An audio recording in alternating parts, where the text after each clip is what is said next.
3, 2, 1, action. I'm Welcome, assuming you already started OBS. You definitely started OBS. I said that. I started. Listen, dude. I'm glad this is funny to you. No, the last time you started OBS before Craig, it messed up OBS. Yes, but I have it set up. He has the layered now for OBS. That was okay, like 2 episodes ago. All good. No worries. Here we go. 3, 2, 1, action. Welcome, everybody, to another episode of 2-Tap Anime. Jazz, I'm hearing a weird echo from me in your headphones. Let me take care of that. Beautiful. No, we're leaving it in. I don't care at this point. Right, this is gonna be like a very long intro. I'm gonna start the song over like 3 times. No, of course, dude. No, we're leaving it in. It's just I feel like it builds character at this point now. I am your host, Ashton. This is Kenny and my other co-host, Jazz. Hi. He's the echo chamber of this room. Yep. I'd also like to add something real quick. Go ahead, dude. Do it. Welcome to 2-Tap, where we give our initial impressions on new and hot anime. We love it. We do love it. I thought he was actually going to bring something else up and then do that. But that's important that he said that now because, like, remember, this episode we're not doing all simulcast. These are new or hot anime, new and or hot. Correct. This is the first episode where we've gone back to reality, technically. And, there goes gravity. we watched an oldie but a goodie. Now, we're going to go ahead and start off with the first segment. We're going to be talking about JoJo's Bizarre Adventure. I was the one that picked that for last week in the drawing, of course. And I'm going to go ahead and read a quick synopsis of Part 4 for you people who didn't watch last week or just want a quick refresher. So, JoJo Part 4. It is 1999 in the town of Miro. A freshman named Koichi meets a man looking for Josuke Higashikata, a popular boy in high school. Josuke, who is an illegitimate child of Joseph Joestar, soon encounters the man, who introduces himself as Jotaro Kujo. Jotaro's arrival at Miro pulls Josuke into the world of the supernatural powers known as stands, as he becomes involved in Jotaro's search for the stand-creating bow and arrow. So, I'm currently caught up on all the JoJo's, so I'm not going to be going first. We always usually start off with Jazz anyway. So Jazz, I am very interested. I can't wait. This is the episode that I've literally been wanting since like episode 0, right? This is why he started the podcast, to make us watch JoJo's. Dude, yeah, this is like 8 weeks in the making. 8 weeks in the making of me just wanting to get you guys together to trick you and lure you into a way to watch JoJo's, and it finally operated. I think there was a point when we were doing Keikaku. when we were editing a lot of the episodes together, and I was listening to the audio back and stuff, I do remember vividly at least like 1 or 2 episodes at the very beginning where I mentioned like I'm gonna get you guys to watch it, and here we are. Yep. So Jazz, go ahead, dude. I know you like your notes and whatnot, so let's see what you got for me, buddy. Real quick, Jazz, I just want to say, like Thanos, it was inevitable. I am inevitable. Yeah, it was inevitable. It was going to happen. This is an elaborate ploy, and here we are. Sponsor us, Disney, please and thank you. I went through the Marvel 10-year cinematic build-up to this. 18 movies. 18 movies, and here we are. It's not much, but it's honest work. But what did it cost? Everything. I might not have 2 friends. This might be the last episode. Just like you guys know. Thank you so much for the wild ride. Wrap it up. All right. For the 4th time now, Jack. Go ahead and start on your ideas or your thoughts. All right. Let's see. He doesn't even know where to begin. What can I say? He doesn't even know where to begin. Man, there's so many weird things to say about the show, right? I mean, it is JoJo's Bizarre Adventure. It gives it to you straight, right in the title. But let's start with something sane first. Okay. I really like who's the young one? Josuke, right? Josuke. The uncle. Jotaro is the uncle, and Koichi is the short one with the white hair. Wait, Jotaro's the uncle?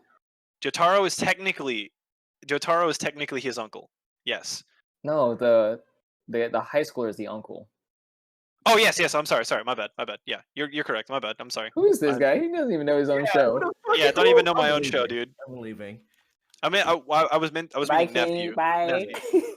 Can't you just puts the headset down and immediately is leaving? I mean, for some reason in my head, I was just hearing nephew, and I was like, yeah, that's correct. And then, come on, nephew. So the uncle, the kid in high school, I like his repair ability. I think that's cool. That's looking back through the episode, like after I watched the first 2 episodes. At first, it comes off kind of weird, right? Like his ability. I think at first they said something about like healing or something like that, and then as the episodes go on, you see it's not healing. That's not what he's doing. He's not healing. It's sort of like a repair function, right? So they didn't really explain that very well, but that's probably just because Japanese and English translations don't mold very well. But I will say that repairability is really cool. Like the ways that he used it in order to, we can do a little spoilers, right? It's only 2 episodes. Yeah, it's the first 2 episodes, so like I feel like that's fair game. Like the you're way not that gonna he get used it to capture a little water boy, I was like, yo, that's kind of cool. And then like when he punched through the dude and left the army knife inside of him, I was like, okay, a little Shadow Cat moment right there. Like some of the things that he did was really cool. And also it's not perfect either. That's something I like that they brought out. He doesn't just repair things the way they're supposed to be. He repairs it, and then you can tell, like, oh, he's been here. Why? Because that clock is broken. Right. They added some limitations to it, and they also showed that he can't heal himself either. He can't fix. Yeah, they did mention that. Yes. I thought that was really cool. Out of the first 2 episodes, I can say hands down, that was the best thing that I liked about it. Going further into it, I thought the dude's hat/hair was kind of weird. Yeah. Okay. Yeah. Yes. That is a huge thing. We don't know why. That's just how Araki was like, yo, I want to make his hat kind of mold into his hair. Why? I don't know. It makes it look cool. It's part of his hair, but it's his hat. At this point, you've watched all of part 3, right? So like Jotaro's hat has been like that the entire time. So like at this point, you're desensitized to it, right? But yeah, first going out, it's just like, what is this, dude? You guys right? Remember in like Pokemon Ruby and Sapphire, like the main character's hair, or his hat looked like his hair. Yeah, is that his hat or is that his hair? And it's like, no, it's a hat. Yeah. He doesn't have white Kakashi hair. He's just wearing a white beanie and looks like a hat. It just looks like that. Another weird and cool thing in part 3, Jotaro, there's a couple of moments where he takes the hat off. What? And it's his hair. Yeah, like there's no joke. There's a couple of moments where he takes the hat off and it's like just his hair. So I don't know, dude. I can't explain it. There's no he explanation. Like takes the hat off and he's bald, like there's no hair. No, like there's hair there. Like it's black hair, right? But like for some reason, I don't know. Like when he puts the hat on, the back end of his hair is just still exposed. It just becomes part of his hat. I don't know why. It's just a weird anime thing. He just wanted. I think the idea of the stands is pretty cool. Like I'm sure because they have 7 seasons or something like that. I'm sure they get creative with it and use it in different scenarios in different ways. It's kind of limitless in the way that they explain it because what do they say, like a manifestation of your psychological state or something like that? It's the manifestation of your spiritual energy. I think that's the direct quote. Well, that's not what they said in the episode, but okay, we'll roll with that. Like I said, the idea is cool. You know, it's just something. I mean, every anime kind of has something similar, right? And supernatural ability to an extent. Right. I wouldn't say every anime, but a lot of them do. And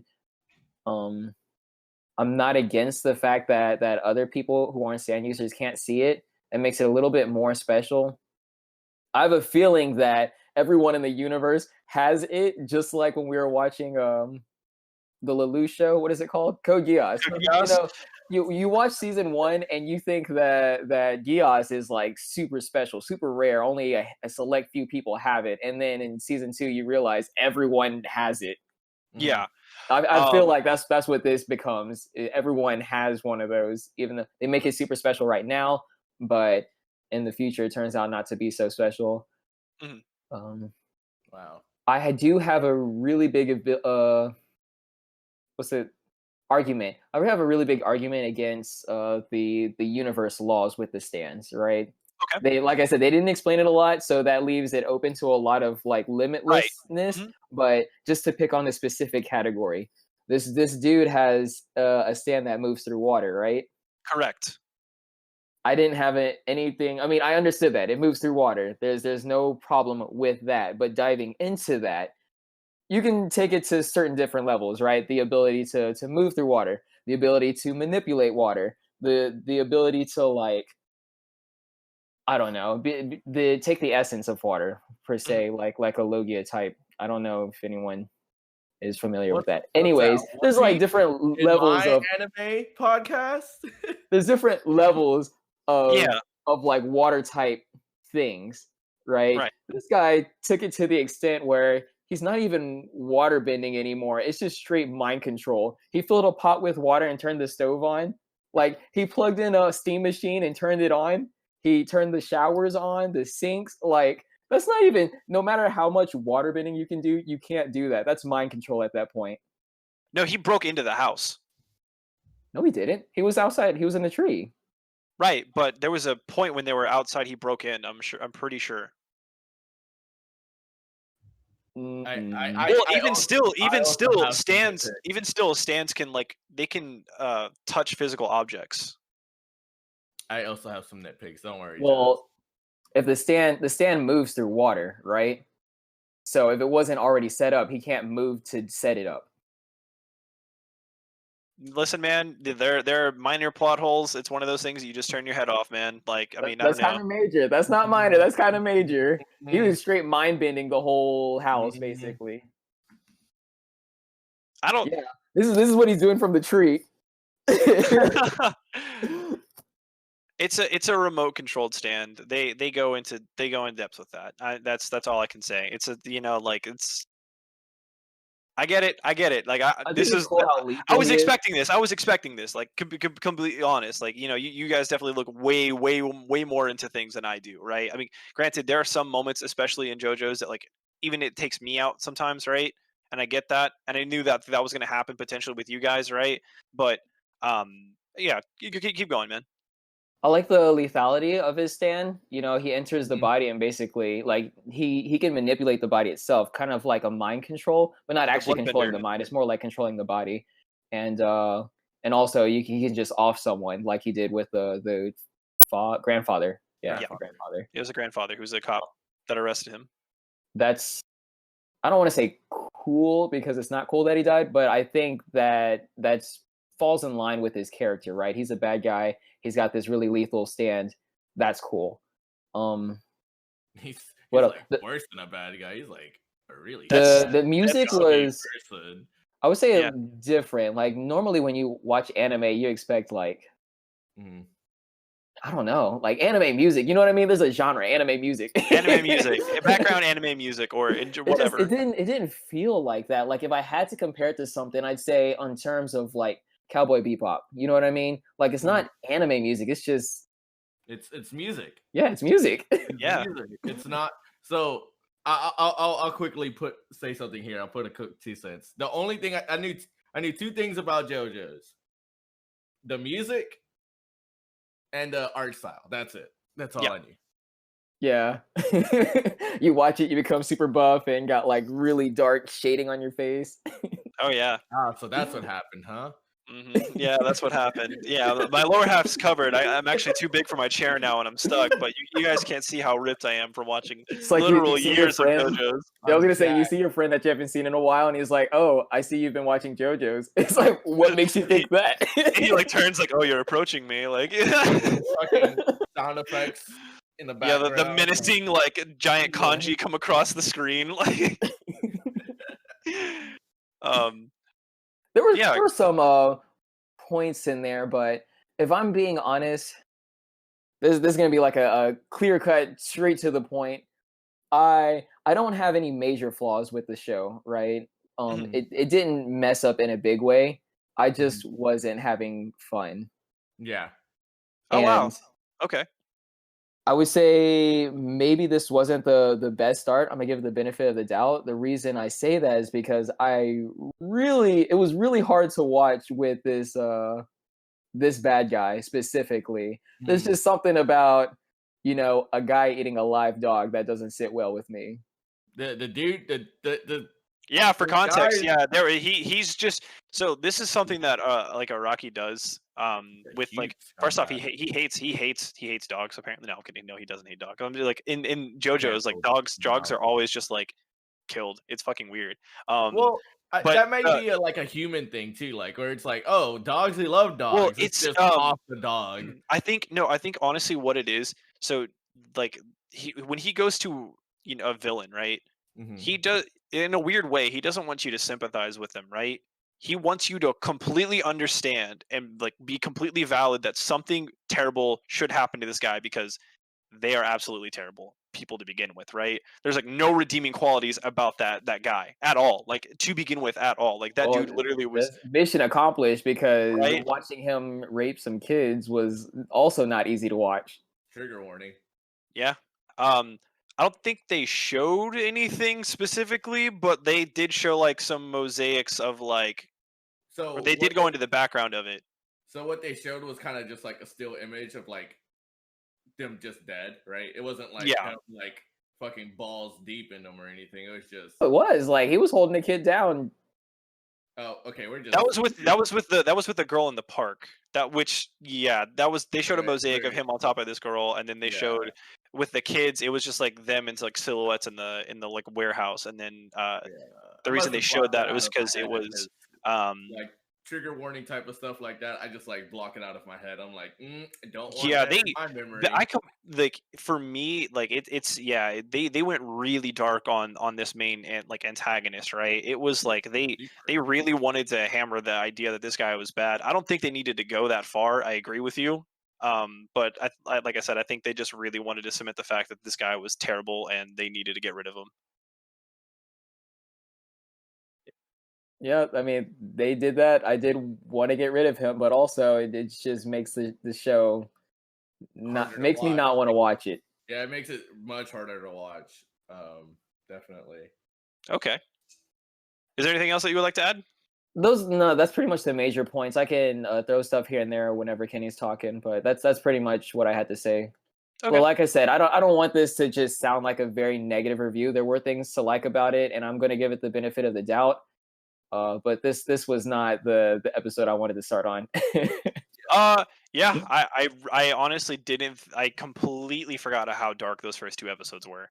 Like honestly, just being 100%. But go ahead, Kenny. I'm gonna go ahead and let you go into your segment. All right, mine's gonna be pretty short, like Jazz's. It's the right off the bat, like the art style. See, like I said, there's two things I knew about JoJo's going into it. It's the music and the art style, and and I was never jarred by the art style until I actually watched the show.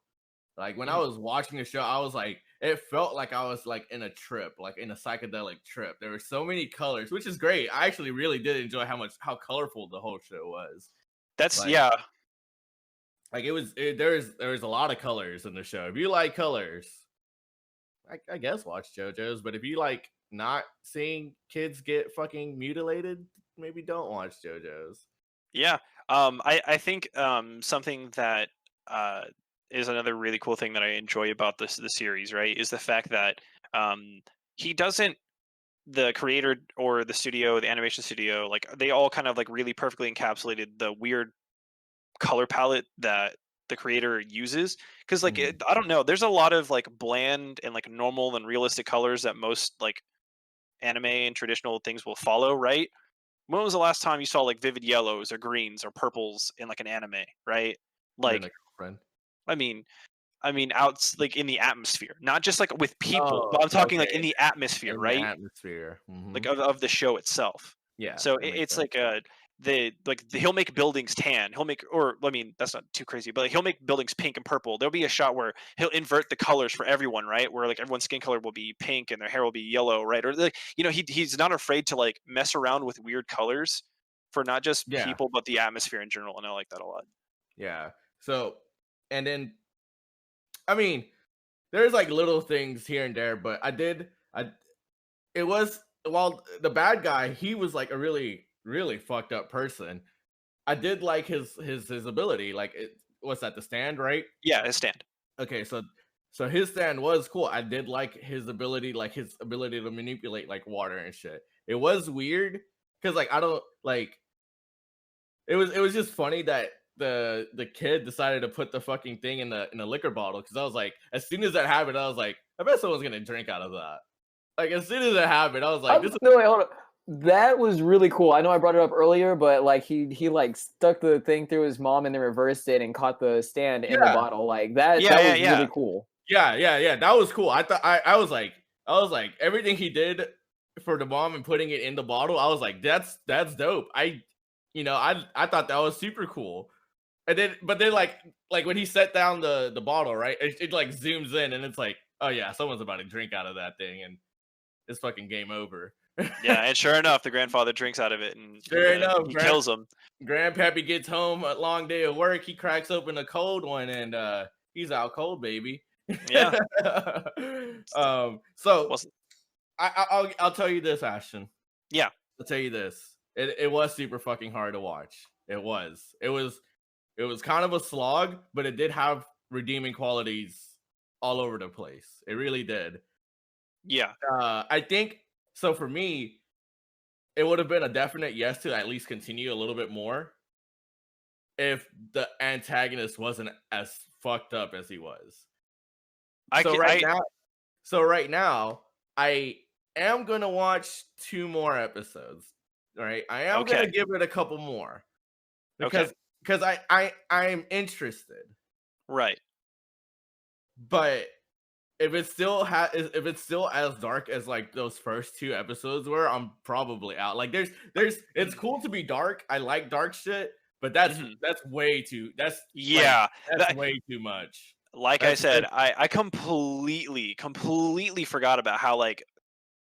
See, the issue that I have, that was going to be an issue that was going to be run into regardless, right? So like, for instance, you're going to run into this issue in part 1. If I showed you part 1, like for the JoJo purists who are out there who are yelling at me because they're like two, it's divided, right? It's either like watch whatever you want to watch, right? Start with part 3 and go from there and then go back to 1, or you have those elitists who are like, you have to start with 1 because that was what he intended and you got to watch it all the way through.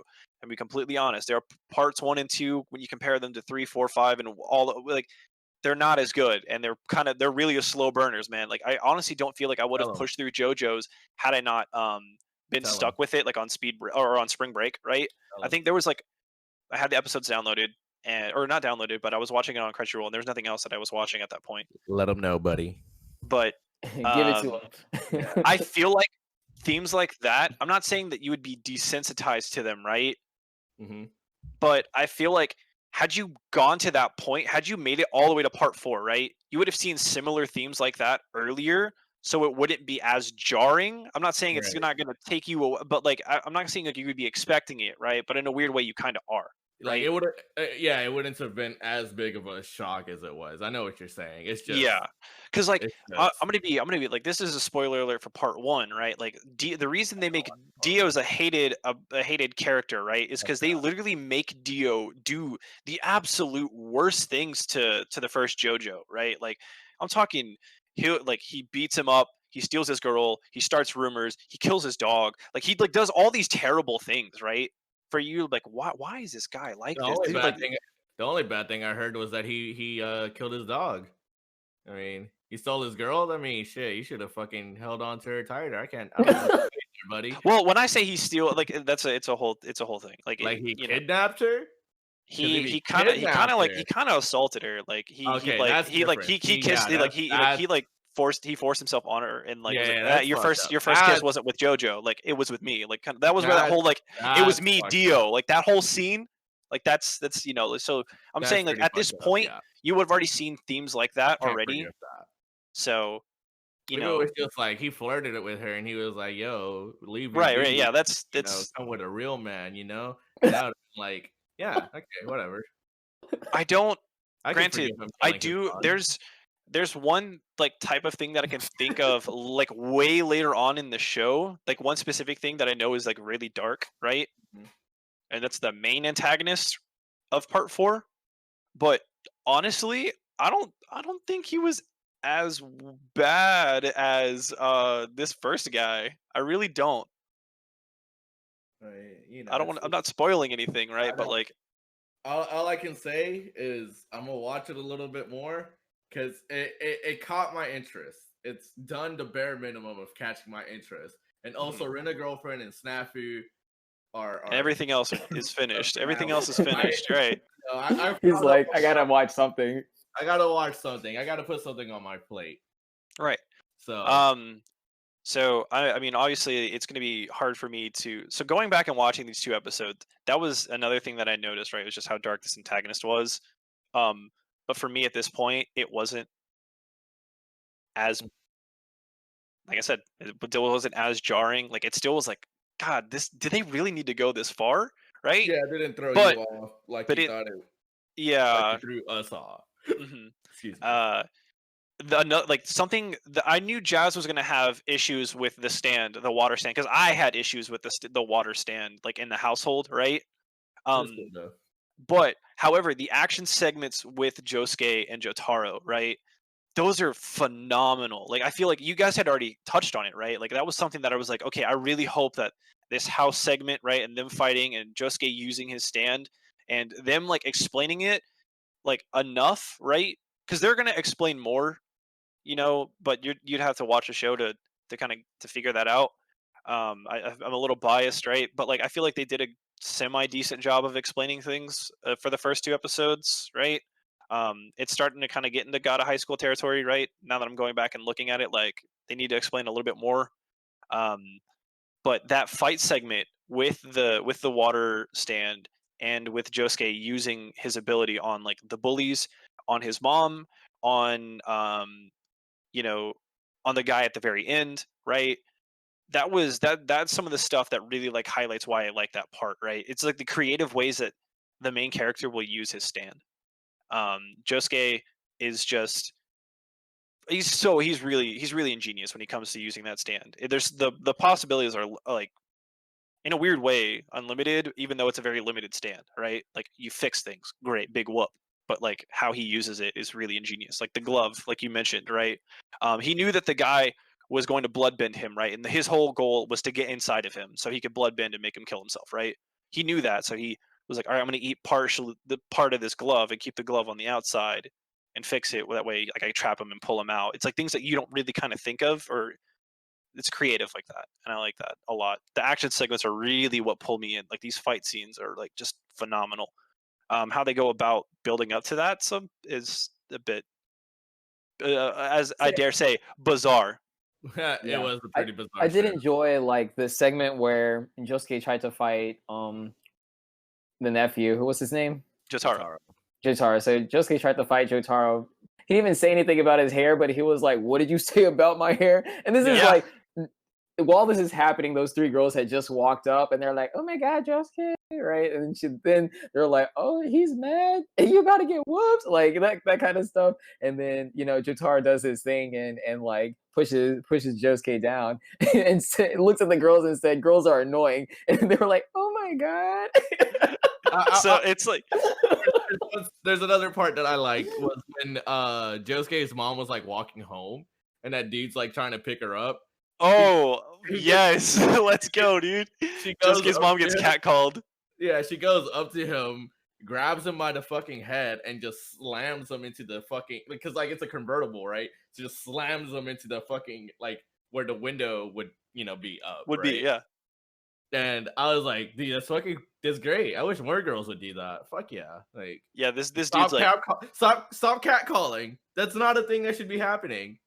Right. It's amazing because like in a weird, because like she fakes him out, right? Like, so this dude like pulls up in this like really shitty sports car, like tearing up, like super loud as hell, and he pulls up to like he sees like this hot Honda Civic. Yeah, he sees like this really hot mom on a walk or whatever, and like he pulls up, he's like super obnoxious and catcalling her, right? And then she like kind of like plays into it, like, oh, and this guy's like, oh yeah, I want, like, this is cool, right? Like, get in my car, I'll give you a ride. And like she just like beats the shit out of him, like, don't talk to me like that, like, get out of here, punk. But what made it like the cherry on top of that was like, so the dude sees the grandpa who's a cop, right? But we don't know that it's a grandpa at this point. That's the grandpa, right? We don't know that the grandpa is her dad, right? Mm-hmm. So he's like, "Hey, police officer, didn't you just see what she did?" And he's like, "Oh, yeah. I mean, she does that all the time. No big deal." I saw you catcall my daughter and assault this young old woman on the sidewalk by like revving in her face and stuff. So like. That too. It's like that. It's things like that. The funny, cool moments like that are a thing, and I hope that you guys at least let one or two more characters be introduced. Because I think another cool thing about the JoJo's franchise is the camaraderie between like the homies. It's a very homie centric like anime. Kenny, I know Kenny's going to continue it. Jazz, are you going to? I'm gonna put it at the back burner. Like, the maybe. My list. So it's gonna be like with what's the Misaka show called? Railgun. Yeah. So, like, you're not excited to go back and watch it, but yeah, like I said, the big thing was that I didn't have fun, right? So if I have to force myself to watch it, then I probably shouldn't be watching it. You know what I mean? I'm not forcing myself to watch 2 more episodes because I am interested. It's got me hooked. But I'm not like they're also not reeling me in, and I'm also not flopping around. I'm just kind of like, yeah, like you're interested. They have your curiosity now. Like, let's see if they do anything with it. But yeah, currently I am still watching things, even though a lot of the simulcasts now are finished. I do still need to catch up on Fruits Basket as well as like other things that I want to watch. And so if for some reason I just finish everything tonight, then yeah, I'll watch JoJo's. But for now, it's like a. Yeah, I got you. But hey, listen, let's go, dude. I mean, I completed my goal. I pissed off a lot of JoJo's fans by making you guys watch it out of order. But I was gonna be completely honest and understand that, like, one, JoJo's isn't for everybody. This is a PSA for JoJo fans. One, JoJo's isn't for everybody. Not everyone's gonna like it. Stop trying to make everyone like it. Two, like, I don't know. If you like it, cool. Like, I don't know, but it's not for everybody, man. It's weird. It's batshit crazy, and this is a pretty real reaction as to what people who do even watch anime, right, are like. This is what you're kind of watching. This is. Yeah, it's like if us weebs don't want to watch it, then normal people don't want to watch it. How dare you? I think I might have receipts of Kenny calling himself a weeb, but no. On that note, we'll go ahead and. Yeah, well, we're gonna go ahead and go to potentially quick ad break right here, and then we're gonna go ahead and move into segment number 2.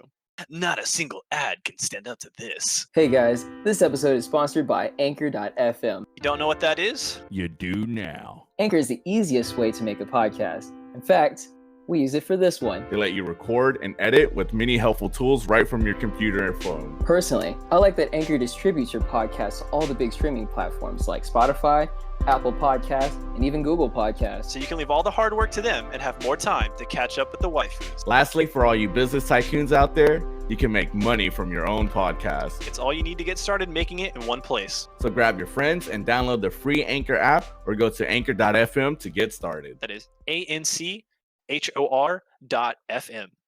Anchor FM. All right, welcome back, everybody. We just got done talking about JoJo's. Even though they're not super hyped about it, if you guys all want to send me your stupid JoJo's memes and you want to talk about who best JoJo is, I'm still available. I'm still ready for those DMs. I'm willing to have those conversations. I'm the best JoJo. I was going to say All Might is the best JoJo. All Might is definitely the best JoJo. It was me, Kenny. All along. So we're going to go ahead and go to the second anime that we watched for this week, and that was Dr. Stone, as recommended by Jazz. Jazz has really been wanting me to watch this, and slight spoiler alert, I had a good time. So I'm going to go ahead and read the bio for everyone who wants a quick catch-up and refresher as to what the show is about. So, several thousand years after a mysterious phenomenon that turns all of humanity to stone, the extraordinarily intelligent, science-driven boy, Senku, awakens. Facing a world of stone and the total collapse of civilization, Senku makes up his mind to use science to rebuild the world. Starting with his super strong childhood friend, Oki, who awakened at the same time, they will begin to rebuild civilization from nothing. Depicting 2 million years of scientific history from the Stone Age to present day, the unprecedented crafting adventure story is about to begin. All right, so do you kids like Minecraft? Look, let me. Yeah, you're going first, Kenny. Because Jazz is. No. Oh, okay, okay. Oh wait, Jazz did. Yeah, Jazz is caught up. So I'm gonna let you go first. Then I'm gonna let you take this tangent real quick, and then just go right into your review. Let me slide in. Right, look. All right. So I watched JoJo's first, and then Dr. Stone. Right. So this is the week of really interesting animation. I really just wanted to because I know how I am. I didn't want to feel like biased or anything. I didn't want to feel influenced. I just wanted to go like, all right, off work, ate dinner, took a shower, hung out with the boys. I'm in bed, fucking cozied up. Let's watch some fucking JoJo's, right? Watched JoJo's, had my opinions. You heard it. I watched Dr. Stone directly after, and boy, did I have a fucking good ass time watching Dr. Stone. Like, Jesus Christ. I was like, I wasn't sure what I was expecting because I didn't know anything about Dr. Stone. Like, I didn't know why, like, when it started, they were in, like, a high school. So I was like, and you see the main character. You see, quote unquote, Dr. Stone, right? And I'm just like, why is he in high school? What? No, there's no stones. Yeah, you see, it's Senku MC. You're like, this is pretty normal. Yeah, this is kind of cool. And then his best friend is out here trying to mag game on the pretty main heroine. I was like, yeah, I'm in. It goes in. It goes right in. He's like, no, dude, I'm fucking all the way in. Fuck it, I'll figure it out. And then the whole whatever happened, everyone turns to stone, right? And I'm like, fuck. So it shows the dude, the guy that was the main character. Who's the main character? Is it so Senku I would think Senku. That's a good question because Senku is the main protagonist. Yes, but Oki is like the first two episodes are told through the best friend. Yeah, he's like the narrator. Dan. From what we know, Oki is in the like, first two episodes. Yeah, Oki is kind of like the MC. He's the usher into the series. He's like the vehicle that, like, he's a catalyst to stay on scientific terms.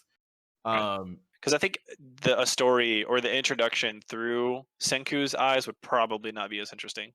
Probably, but I was like in this world by myself for 6 months before my best friend woke up. Right. Like, I don't think it would be as captivating. Look, I think they had to go through the best friend who's like semi-normal. This dude is so simple-minded. His like, men have such a one-track mind that this motherfucker, like, survived, like, being a stone just thinking about this girl that he's confessing to. He's like, no, I don't know what the fuck is happening, but as soon as I figure it out, I'm gonna find this girl and I'm gonna tell her how much I love her. And I was like, fucking rooting for you, buddy. I hope this dude is literally in an eternal stone prison for 3,700 years, right? And the whole time he's sitting there like, God, I love her. God, she's cool. Like, I just want to tell her how I feel. Anything after that, bonus material. He's like, I am so determined to tell this girl how much I like her. Sheer willpower, dude. He broke out of the stone. God smiled upon my guy, dripped some magic cave water on him, reanimated him, and he's like, I'm back, bitches. Where's the girl? Ooga booga. I'm here. Right. and then that's where, like, the story, like that's like what, the first 10 minutes? Yeah, that's like the first 10 minutes. It's like the first 10 minutes. Surprisingly, yeah, like this anime just like went straight in. It was just like boom, like, and like, so, like, the thing that we always talk about is like there's not much like there's not much like explanation, there's not much story building or world building. This shit just like fucking put this shit in a fucking pressure cooker, and it was like, here's a bunch of story, here's a bunch of fucking plot, and we're gonna learn about the world as we go because it's a whole new fucking world. Shout out to Aladdin and Jasmine. Yo, that won an Oscar. Didn't know that.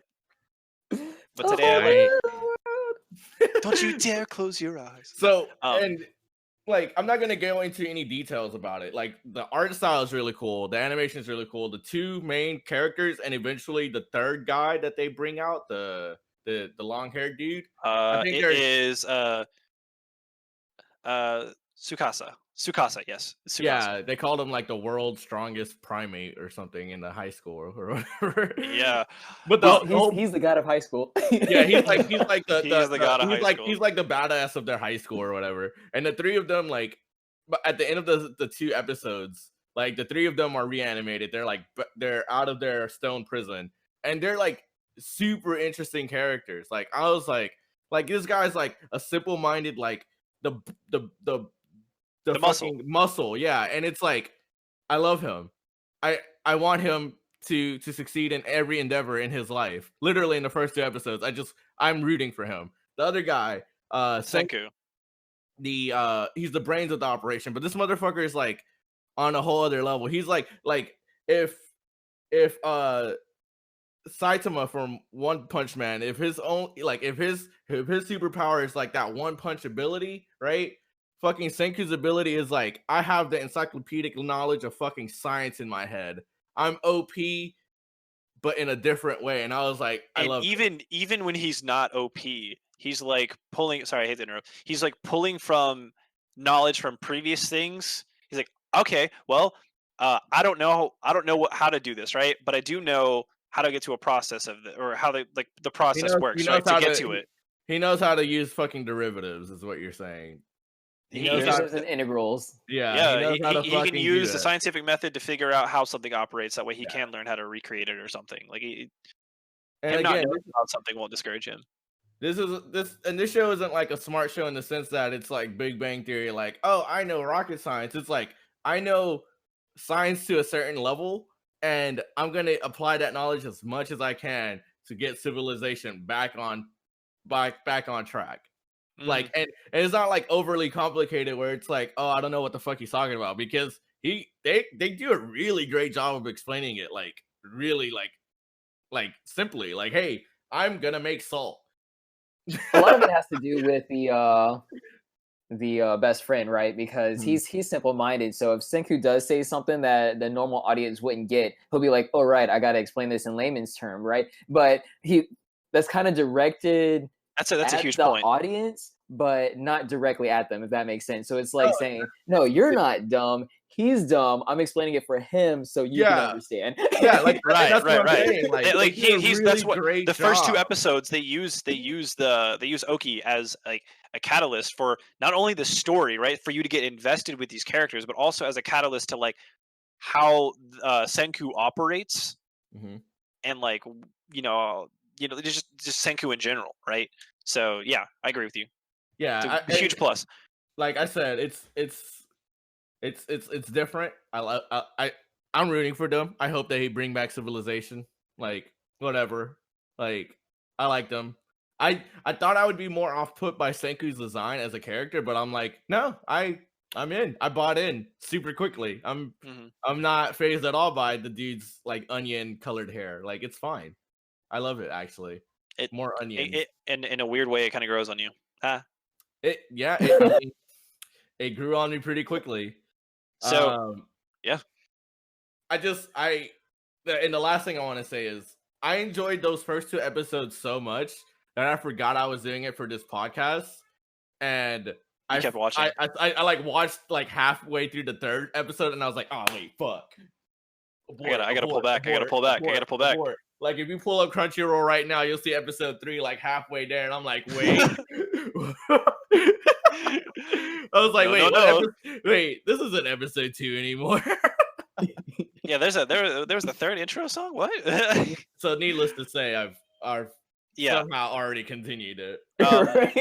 So this is a huge like breath of fresh air in terms of like continue shows, because like I feel like recently with the continue shows with like Railgun and God of High School, I feel so bad, right? Like I see exactly what Jazz is saying when he talks about JoJo's, like when he's like, I want to continue this, but I'm not excited to do so because I had something that pulled me in, right? I didn't continue Railgun. I just didn't have the heart to do so, right?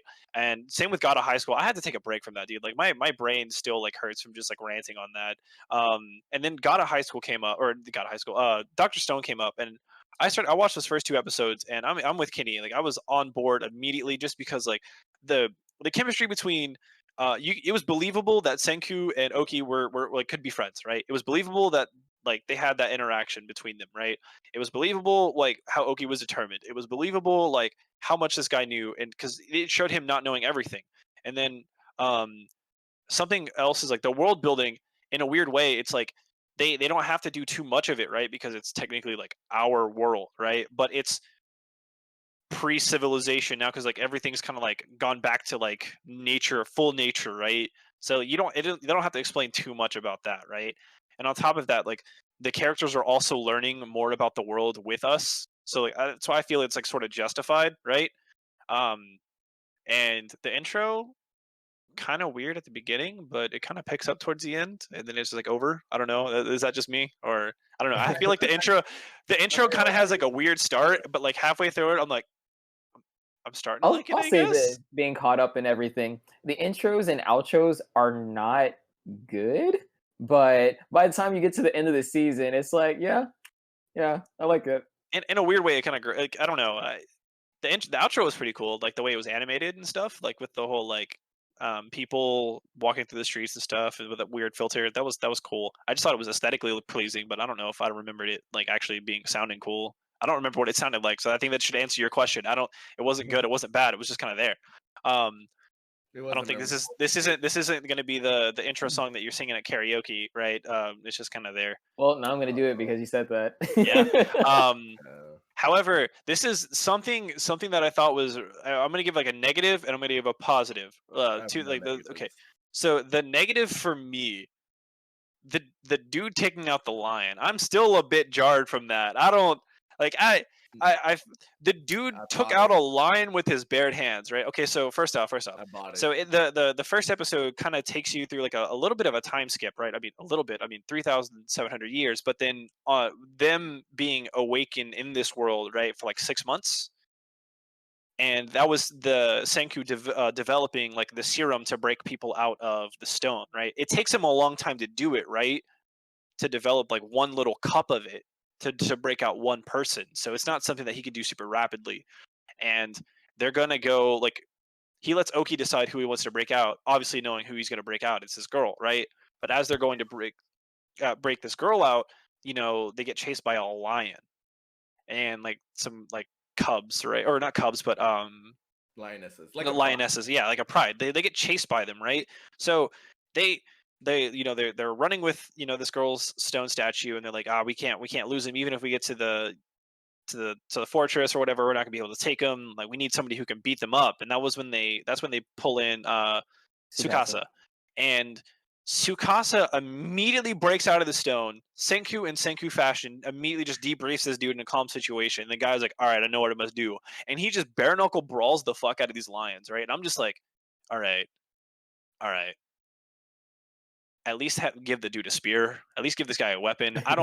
This dude literally falcon punched a lion into a tree and one hit KO'd it. I was like, okay, I know it's a nitpick, right? But I'm still on that, right? I'm still like, what the fuck, dude? Let me help you out, Ashton. Let me help you out. All right. All Mhm. right. So, okay. So, listen to this. All right. Listen. You listening? Yeah, if you're 100%. listening. All right. That shit was dope. All right. Let me tell you why that was dope. Go ahead, man. Go ahead, dude. Because they built this dude up. He's like the fucking king, right? They made one comment. They made one comment. Like, they were talking about like this guy, like motherfucking like 1v18 other thugs in the area and shit, right? And I honestly don't remember that. The only line I remember, right, was just like because in the immediate area when they were building their little village, like their new like 1.0 civilization start, right? They were collecting or they were looking and observing at some of the people who were statues around them, and they saw that guy. They saw or not Senku, but Tsukasa. Yeah, Tsukasa, and they made that one passing comment. If they made some comment about the thugs, I genuinely don't remember it. I only remember them saying that, like, oh, he's like the primate of school, and I was like, okay, they're gonna wake that guy up, like that. Like that was immediate foreshadowing that they're gonna wake this dude up. Like for me, right? Like yeah, it was weird. Like maybe it is unbelievable, right? And obviously it is, but in the context of their world, right? They needed to 100% solidify who this motherfucker is, right? This is not someone to fuck with. This is a motherfucker that will kill a lion. I agree. I agree with you 100%. I just didn't hear that. I just, this is a nitpick, right? Like I'm not saying like this takes out my enjoyment of the show or anything like that. This is a nitpick. I still have a hard time believing that this dude like immediately came out the womb just like, all right, I'm here to punch this lion, and just like Falcon punches it, one hit KOs, gets a new coat from it, like becomes a pimp, and then starts walking around like, tell me what's going on, right? Like, I mean, it solidifies. Fucking dope. Like the motherfucker killed the lion. Next scene, he's got the mane on. Yeah, no, 100%. I agree. Like, if I'm listen, let's be real here. If like, regardless of how Macho Man, like whatever, right? If this thing's attacking you and like you get to kill it, you're gonna wear it. You're gonna pelt that thing. Like, I wish that was that cool. I just want to say real quick, I agree with everything Kenny's saying. It is cool, right? Like if you No, I agree. Like I said, I agree. Like, but in a weird way, it took me out of it. I was just like, what the yeah. So here's how I think about it, right? When I think critically, and I don't do this on purpose. It just kind of happens because I think about things. I don't know why, but here's kind of how I think about it, right? This dude's title is World's Strongest High Schooler. So you already know this guy is not like some punk. He's if he gets in a fight, chances are he's gonna beat 99% of the people he comes into contact with. Yes. Or then 99.9. He's like Germex on hands. He's Germex with hands, bro. So the way that I think about it, does it sound impossible? It does sound impossible, but logically thinking, if you get the strongest man in the world versus, some weak lion, or even probably not even a weak lion, just a standard lion, could the world's strongest man take a lion? It's possible. Maybe. So given all this context, it's not impossible to believe that he would punch a lion. I wish they would made it a little bit more of a struggle. I don't know. Dude, look, overweight motherfuckers in Florida are fighting alligators for fun. Like, yeah, you have a point there. You have a point. That's a goddamn ancient lizard over there. That is literally a walking dinosaur. And fucking 2 Coors Lights deep motherfuckers are headlocking gators. Is that our next sponsor? No, Coors Light. God no. Coors Light, if you hear this, well, if you hear this, thanks for listening. Yeah, actually, wow. I don't know what led you down this avenue. Money. All right, so now that was just a nitpick, but something else that really this is a huge positive, right? Like, for the show is they already like started establishing this antagonist, right? So this boy, he starts giving Senku his philosophy on like how adults operate, and he's like, listen, you have the cure to individually pick people who we want in this new world. We have the power for the fresh start. And like he starts giving his philosophy on that. He doesn't necessarily agree, right? And like in a weird way, this is something that I really like about good villains, is like when you can see in a weird way, you can see where they're coming from, right? Before you continue, I just want to say something real quick. You tagged villain onto him. I just want to say he is not what I like about this show is there are no bad guys, right? Their opinions differ, but there are no bad guys. So like it hints at it though, right? Like, I mean, he's withholding information because he potentially kind of sees him as a threat, right? He doesn't know him, Senku, I'm saying. So like they made hints at that, right? They made hints at like a potential conflict between them two and like the bashing ideologies that they have, right? So I like that. I like that they're, like sort of hinting at that. And it's definitely, even if they don't do anything with it, that's actually kind of disheartening if they don't do anything with it. But because they made it, there's a lot to look forward to. Right. Interaction between Senku and Tsukasa is incredible. But go ahead. I could tell that those two are definitely going to be people who clash, right? And in a weird way, they're like dependent on each other, right? Because like this dude is like, I have all the power in the world, right? Physically, but it would go absolutely nowhere if I don't have Senku, right? So like in a weird way, like they really need each other. So I like that a lot. I like the relationships that they've already built. The music's meh. It gets straight to the point. If you're really into weird science action shonen type, I think this is for you, man. I don't know. It's a bit bizarre, right? But I watched JoJo, so immediately I'm gonna like that's not an issue for me, right? So like I'm in, like I'm gonna continue this, and I'm actually kind of glad that I have something to look forward to watch, right? Because damn, these past few episodes, or this last one with God of High School and Railgun, right? Like I'm just like, oh, thank God, I'm actually looking forward to watching and continuing something. Yeah, I have one thing to add. Go for it, man. Because you slightly touched on it. I feel like you kind of brushed over it. If there's a lot of like sci-fi anime out there where it's like on the cutting edge of like whatever the fuck, right? Like mechs or too futuristic or just whatever the fuck, right? Like when you see a sci-fi anime, you see like you're like, oh, this shit is like futuristic, right? This is more like a different sense. This is like a whole like different take on the genre in the sense that it's sci-fi, but we're not trying to make robots. We're just trying to get back to civilization, baby. And I like that. I do like the end goal is like current, which is weird to think about, right? Is like getting to the point where back to where he started. That's what makes the protagonist so special. Like Senku, he's not emotionally attached to ideologies, right? Like Tsukasa is. What Senku is trying to do is just use science to bring back the world, which honestly, that's a cool goal. And yeah, that conflicts with the other dude's ideology because he's not like emotionally attached to how the world was previously. Yeah. Yeah. So I'm definitely I'm gonna go around. Jazz, I'm gonna let you say what you want to about these two episodes. Kenny and I already kind of finished. I mean, I know you already kind of hopped in. I mean, yeah, like I just if you want to say any remarks about the show, you got anything you want to add? Like, because I kind of went on a little tangent, like with JoJo's, like you know what I mean. Like after, well, even though you haven't met my favorite character yet, so there's that. Okay, what's her name? Got him. Damn. All right. He said he's watching it right now. He's not gonna wait for the podcast to finish. He's got his phone up. No, but was that Crunchyroll? Oh, please sponsor us. Please. I like the show a lot. I wouldn't tag it as one of my favorite shows, but it wouldn't be too far behind like the list of my favorite shows. I think I gave it 9 stars on my anime list. If not 9, then at least 8, right? Yeah. So yeah, I do think highly of it, and there's a lot to look forward to.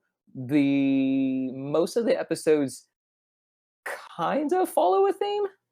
No, that's wrong. You see like patterns, right? They don't follow the thing, but there's an overarching goal, and you see how they progress, right? A situation comes up where they need something, and so they get their resources. They come back. They make the things that they need. Sometimes it goes wrong. Sometimes it's good. But then they have what they need at that point. You see that pattern a little bit, but it doesn't. It's not to the point where you're no longer invested. It's like a Scooby-Doo formula.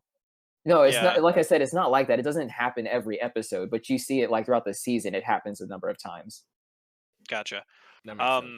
Yeah, I do want to commend the show for getting right to the point, knowing how to make. You don't need to write like a super fleshed out character. You just need to make them interesting, and they did that. And it's the weird take on sci-fi. If you guys like Minecraft, or if you guys like that weird building aspect, I think you're gonna like it. I don't know, man.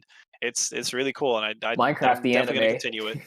Minecraft the anime, honestly. Look, I don't even like Minecraft. Minecraft can suck my nuts. But Dr. Stone, I'll suck his nuts.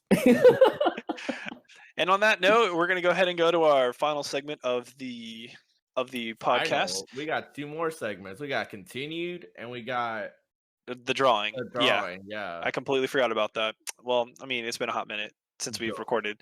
So Not my fault. I think we have a name for the segment. I okayed it with maybe Kenny. I say maybe, but the continuation chamber. Pending. Reload. Pending. Reload. Pending. My initial, I think this was probably like either episode 0 or episode 1. I said we should call it spoiler alert. Spoiler alert. Yeah. Pretty simple. Pretty simple. So okay, listen. Last week, I watched the 2 episodes of JoJo. I watched the 2 episodes of Dr. Stone, and I watched the season finale of Rent a Girlfriend, and then I watched all of season 1 of Snafu. So here's the issue. So this is what's going to be interesting development, right? So I'm invested in Snafu, and I don't want it spoiled. However, Kenny and Jazz are both caught up. So what's going to happen is that we're going to talk collectively over season 1, right, and go into very spoiler specific detail of season 1 and what we liked about it, and then Kenny's going to go ahead and deafen me, and you guys, I'm not going to essentially be a part of this next segment because I don't want it ruined, and they're going to talk to you people who have caught up to Snafu season 3, have watched that finale, gotten that closure, and they're going to make their remarks about that. So anyone that hasn't watched Snafu to this point, if you watched our anime or our podcast, yeah, if you've watched them or listened to them and you haven't caught up, just wherever I tell Ashton he's deafened, you should just skip right on through. Kenny might even put a timestamp on YouTube. Yeah, that's what I was thinking. Timestamp it. Yeah, timestamp it or something. I was definitely gonna do that when we upload it to YouTube because I definitely think this is a show that shouldn't be spoiled because I'm really invested, especially after season 1. So I'm gonna go ahead and dive right in because I'm the freshest in terms of season 1, and you guys have already watched all the way to the season 3, so the season 1's probably not too fresh on your mind. So first off, Saika's best girl.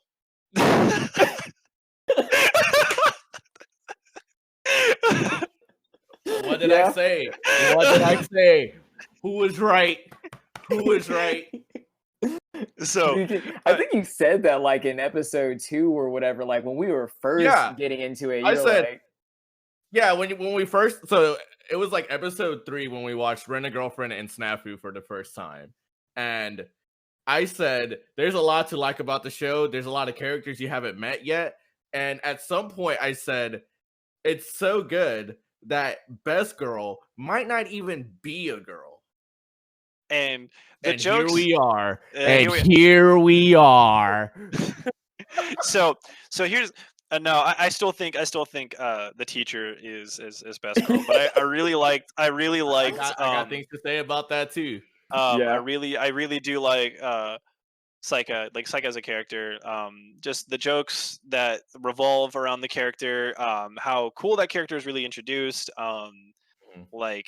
How it isn't, in a weird way, it's a background character, but like not really in a way. It's really cool. It's fresh to see that like they will introduce a character and that make them play a part later on, and not just like introduce them, make them the butt end of a joke, and then just kind of like disappear. Right.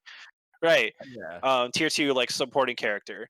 Now, so all of that happens in season 1, right? Is where does it leave off? The major season 1 ends at the festival. Which one? So they have it's the sing along festival.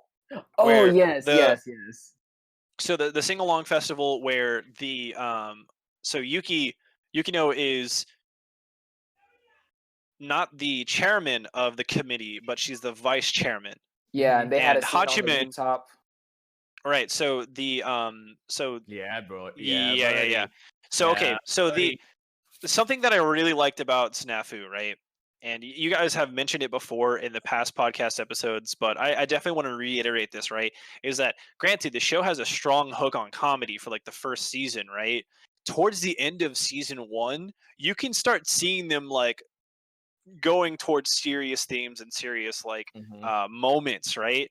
And it doesn't just like snap like a switch, right? Things happen between characters, and like they'll be awkward for a couple of episodes. Like things will be off, things will be weird, and they won't really address them. And then they just kind of something will happen that will force them all together, and they'll I wouldn't say they won't forget about it, right? But it kind of forces them to forget about it. And man, it's like the end of season 1 is that festival, and episode 13 Hachiman versus episode 1 Hachiman has shown in a weird way a lot of growth, right? And that's really cool. You don't really see that a lot in MCs and like slice of life animes, or even something like this, right? In a weird way, he's still kind of stuck in his ways. But man, what he did on that rooftop to the chairman of the festival committee, that was fucking eviscerated her, dude. That was really cool. So I would say the last major arc, right, for people who haven't watched the show but still want to, I don't know, not watch it and just have it spoiled, I don't know. But regardless, is they have the festival, the school festival, end of the school year or start of the school year festival, and they have elected officials from each class to be on the committee, and then they elect a chairman of the committee who's in charge of everything. It's this popular girl named Minami, and immediately she appoints Yuki to be the vice chairman, because in a weird way she doesn't want to do all of the work, but she just wants the title of chairman and everyone to think that she did the work, right? Mm-hmm. And so Hachiman is also on the committee because the teacher forces him to be on the committee because he slept through homeroom. So it forces those two. It forces Hachiman to be in a role that he normally wouldn't do, right? He's having to be active and in this committee and in this chairman and like work with other people, right? Second, it's something that you wouldn't see Yukino like do, right? She's like selflessly going to let somebody take the credit for all of her work. Mm-hmm. As a vice chairman, and she kind of let the girl do it. So part of her motivation to not be the chairman was because her older she didn't want to. She didn't want to follow the footsteps of her sister, right? Yeah. So her older sister, like for most of her upbringing, she followed in the steps of her older sister, and she was like, "I don't want to do that anymore. I want to be like my own kind of person." Yeah, she doesn't want to be in her shadow anymore. So part of her motivation to not be the chairman was, or the biggest reason for that was because of the sister shadow. Right. So, but it was eating her up, right? And Hachiman was seeing this, and he's like, as a loner and somebody who prefers to work alone, I get it, right? If I put all this hard work, I want to just be able to do it by myself. But also, I hate seeing you being taken advantage of, right? And this whole arc kind of plays out, and Hachiman does like a verbal kind of stab during one of the meetings at the chairman, right? To kind of let Yuki know that he was on her side in a weird way, right? But without directly telling her. And then finally, at the very end, the council president, she just makes an absolute fool of herself, right, in front of everybody, because everyone is on the committee is super practiced. Like they actually did the work, they did the grunt work, they practiced and they studied for the test, right? So they're gonna nail it when the festival comes.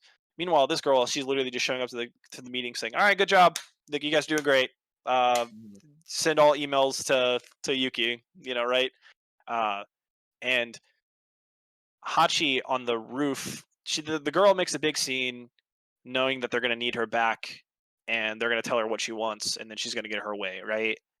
And that's eventually what ends up happening, right? And somebody else intervenes, and Hachi's like, okay, well, someone's going to tell her what she wants to hear. It's not going to be me.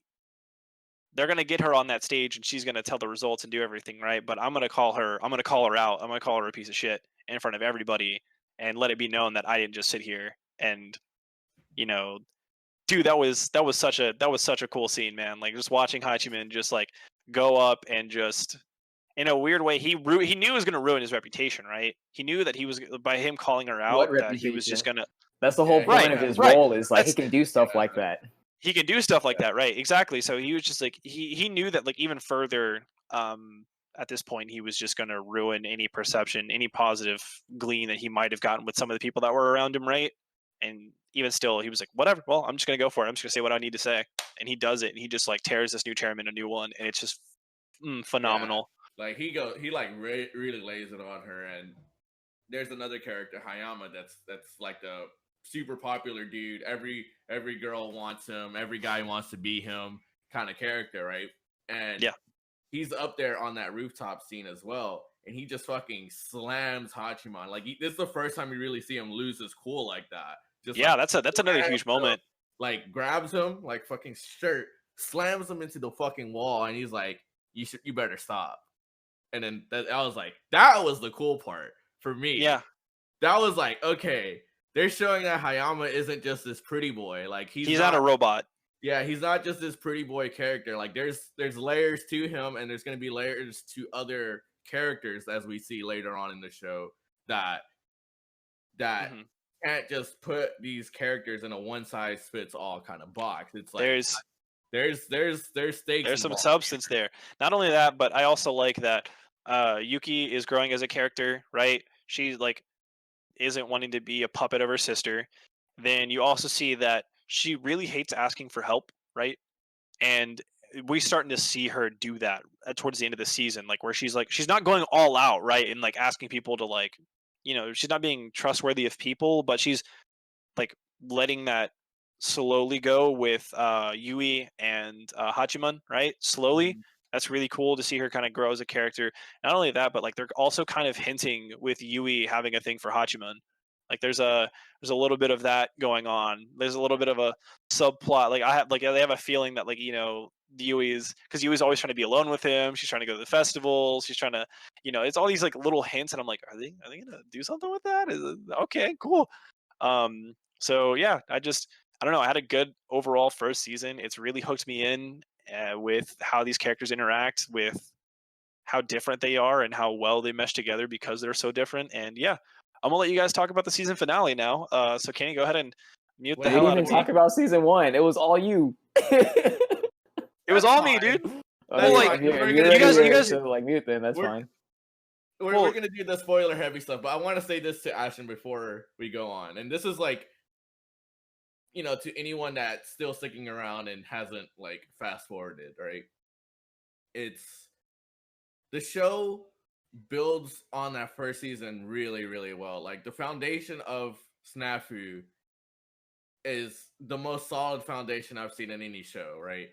It goes from the premise of these three individuals being semi-forced into a club together, and it just goes from there. It builds on that, and it builds so wonderfully. Like, yeah, it's a slice of life. Yeah, it's a romantic comedy, but where's the romance? But it gets into all of that. Like, it talks about people being confessed to. It talks about like it talks family about life, expectations. Yeah, so we really get to know more of these characters. We learn way more about Hachiman. We learn a lot about Yui. We learn a lot about Yukino. We do learn about them, but we also learn about like other characters. We learn about Hayama and his like mentality and what his motivations in high school are, right? We learn about that friend group, that popular friend group that Yui's always around. Like, we learn more about them in the sense of their interactions and their relationships and how their relationships are affecting each other. We learn how Hachiman...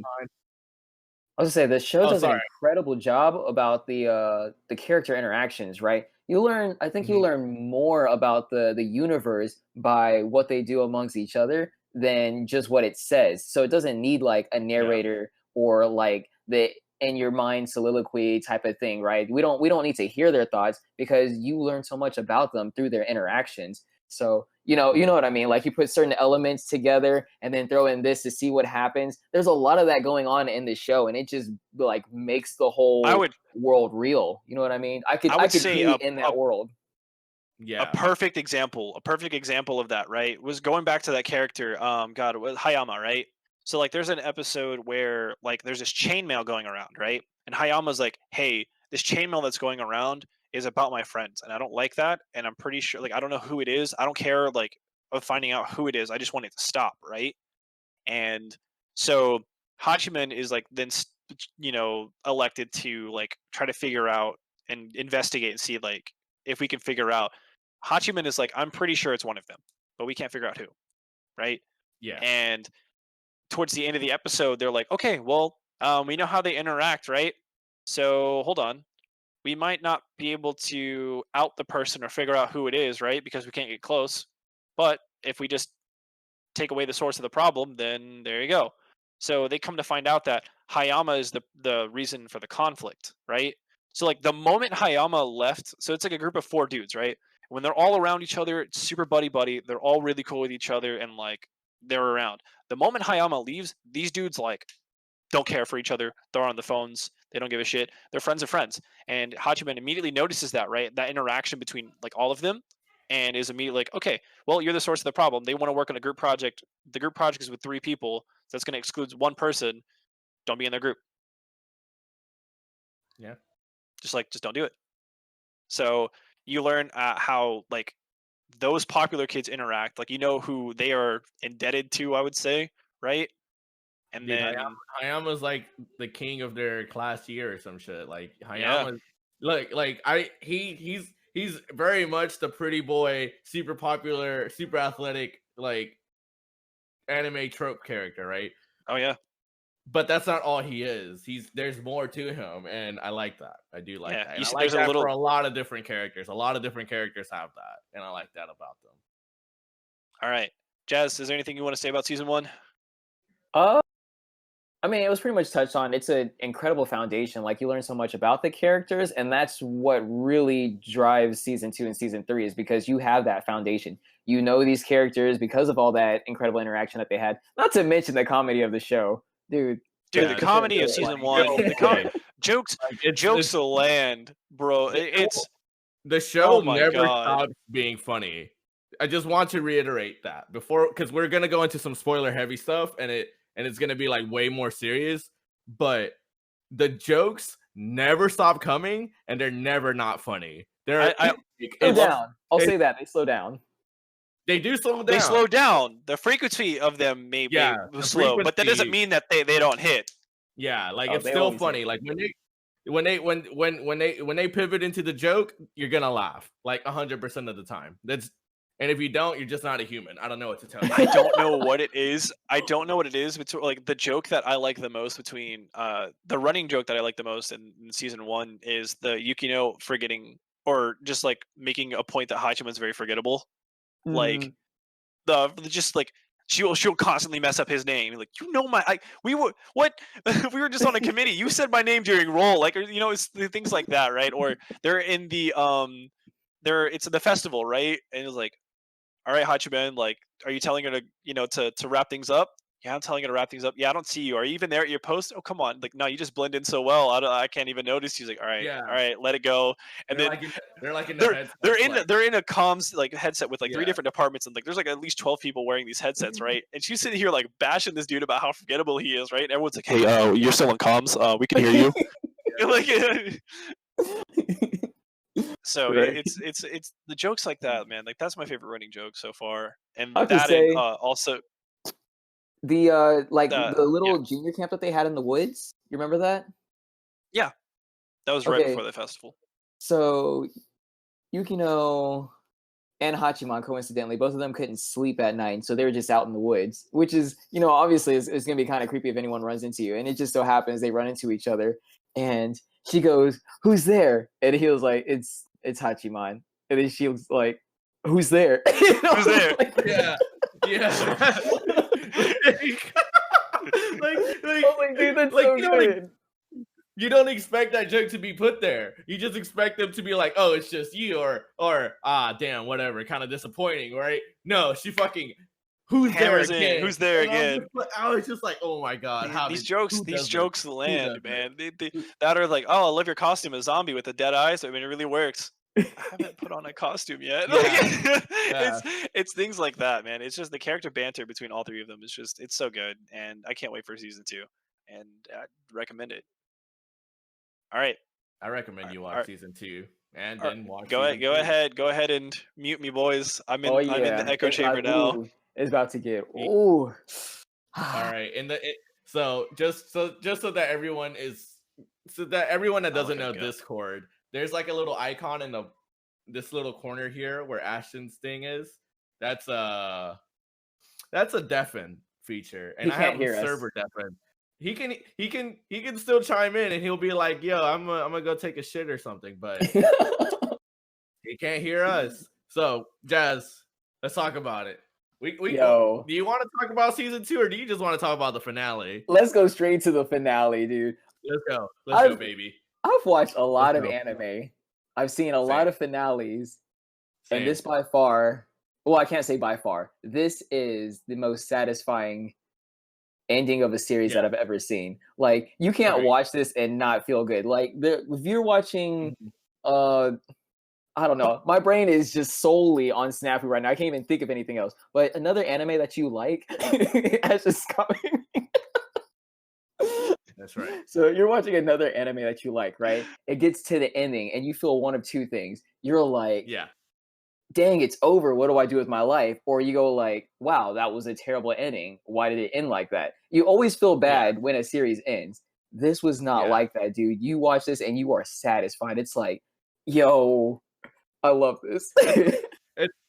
Let's put it into terms that almost everyone can relate to. You know that one like favorite meal that you have, and you're just like, you just eat it, right? You've eaten it. The plate's done. You just like sit back and you're just like, that was so good, man. Oh my. I don't know if I have room for dessert. I just, Snafu has that feeling. You have this, you're completely satisfied. Everything's just like tied up neatly, right? There's no real like you're happy. You're just like, this is it. This is what I paid for, right? This is what I wanted. All right. Yeah, basically. And like you see it coming too as the characters keep developing and changing, like molding to each other, basically. As they show continues, you see it getting to this point, but you don't expect it to happen, right? Like, I don't know what it is about human nature. You just don't want it to happen. And then when it does, it's just like, oh yeah. Like the whole season, you know Hikigai's got balls. He has no pride to stand on, so he does off the wall things throughout the series. And so when it finally comes to this, it just blows your mind. Like the rest of the series, like he's got the balls to do this, and he does it, and you're just like, my heart, dude. Like the way he stands up to so in towards the latter half of the season, the show itself, it's the last big thing that they're trying to do as a club is throw a prom for the graduating class. But because Japanese schools are different from American schools, the going away party for like the graduating class is more of a family event and not a student event. So imagine your parents going to prom with you. Like, you don't want that. That's not what we do here in America. But they wanted to, but the student council president wanted to have a prom. So that's how the whole thing happened. So to throw a prom, they had to go through the PTA, which is like the parent teacher association thing. And at the head of the PTA was none other than fucking Yukino's mom. The boss, big boss. And throughout the series, she's like positioned as this like really cruel, like not cruel, but like cold-hearted like mother. She's really business-like. It's all about the family business. Every time you see her, she's got a fucking kimono on, bro. She means serious fucking business, bro. She's got the Yakuza on fucking speed dial, bro. You don't mess with her. The Yakuza calls her. Right. Like she's an intense person, and for Yukino and in extension the rest of the show, she becomes Yukino's mom becomes the antagonist, right? And that's the hurdle that they're trying to get over so that they can have a prom, so that they can have a mission accomplished. And during the prom setup, Yukino's doing it like it's her and the student council doing it. There's no service club. There's no Yui and Hikigaya helping her. It's just Yukino and the student council doing it. So in retaliation, Hachiman devises a fake prom to make the real prom proposal look look plausible. Like make it seem like, hey, like it could be a lot worse. It could be this fucking rowdy shit show that we're trying to get together. And it's good. I like how they do it. Hachiman fucking recruits more people. He hits up his old homies, right? They create like a social media platform for it. Yeah, website. They go all out. They went all out to make this fake prom like a believable counterpart to the real prom thing. And it was really cool because the PTA think that it's going to happen one way or another. Like either you go with this prom or you go with this prom. And so because of that, right. they made a prom happen. It's kind of a genius plan. Yeah, so they were able to make a prom happen. Yeah, I did leave that out. Thank you, Jazz. But that fake prom wasn't totally fake from what we've seen. Spoiler alert. I thought, I mean, come on, man. That fake prom wasn't totally fake. But I do want to say this because I've had this thought in the back of my mind since I finished watching the show. Or not since I finished watching the show, but since I heard of the prom idea, right? This is a romantic comedy about teens, right? This is My Teen Romantic Comedy Snafu. That is the name of the show, right? In every teen rom-com movie that I've seen, like 98% of them have prom in the movie, right? Or in the TV show. Like prom, it's gotta happen. It's gotta happen. It's gotta happen. So when Iroha, the student council president, fucking pulls out her laptop and she's like, I want this for the graduating class. And it's like an American movie about prom. And I was just like, they got me. They got me. Like, what can I do? I mean, they already got me hooked. They got me out of the ocean. I'm in a cooler full of ice. And they're like, we got to throw him back and catch him again. Yeah, catch him again, just to seal the deal. Okay, here's the rom-com checklist. It's like, yeah, prom.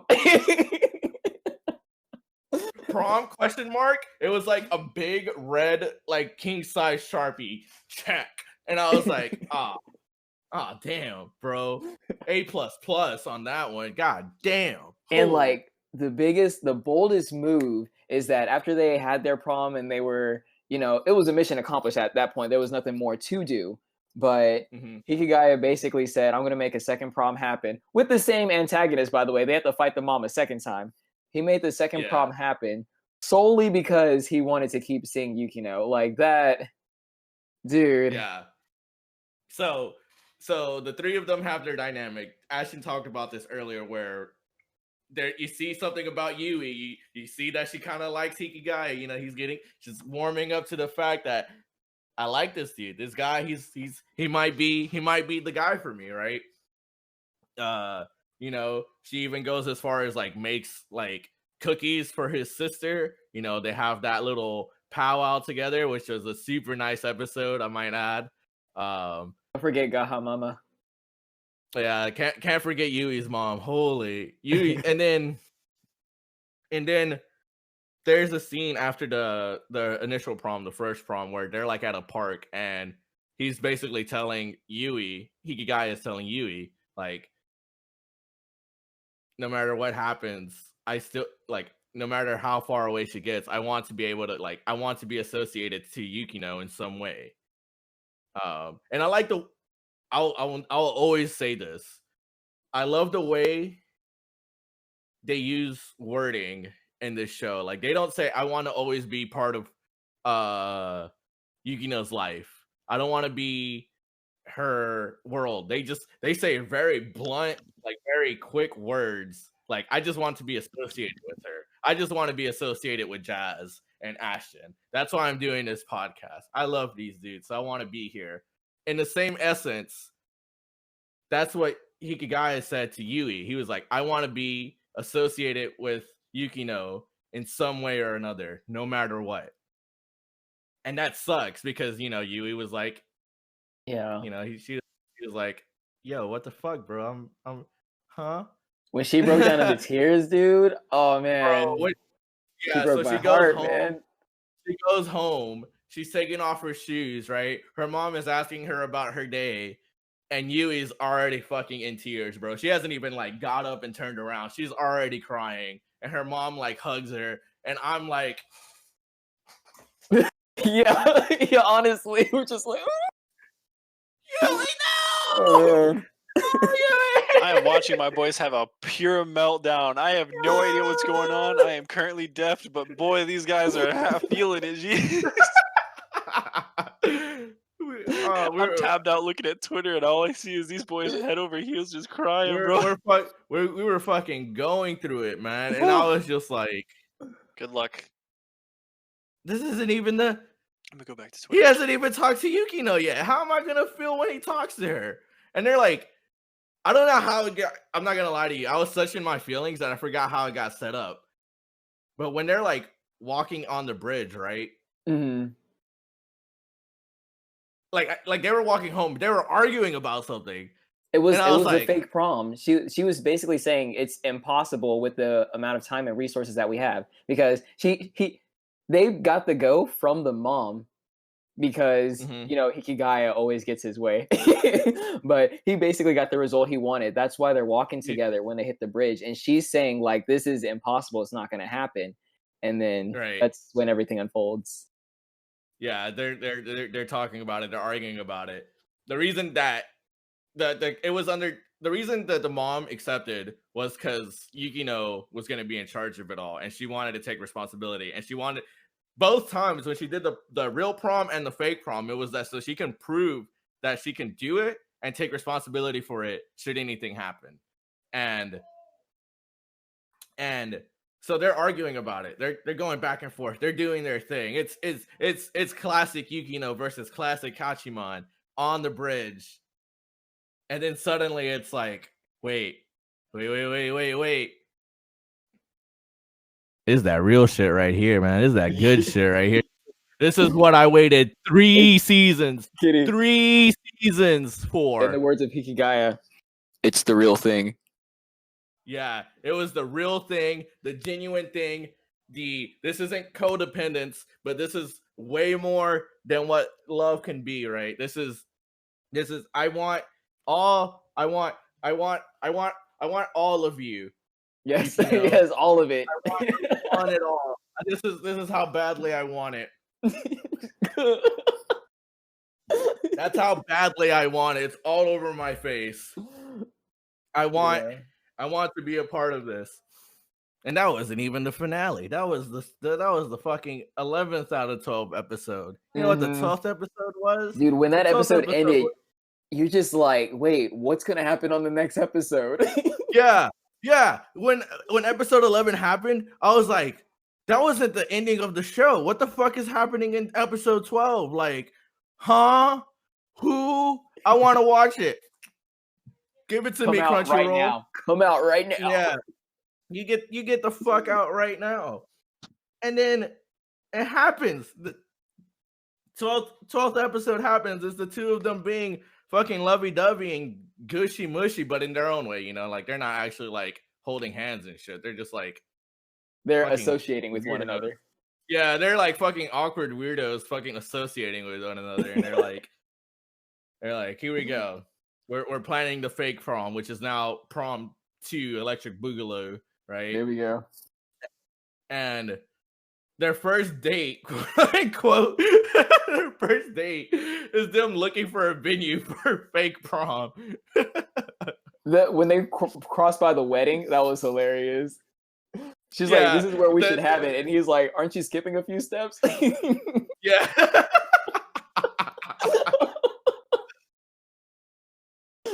Man, they're ridiculous. And that's what I'm saying. It goes back to classic Hikigaya and classic Yukino, except now they're holding hands and making fucking jokes about being in love and shit. And it's fucking dope, man. Dude, I love that show. I love it. Like I'm gonna have to give that at least 9 stars. I'll probably put it at 10 to be honest.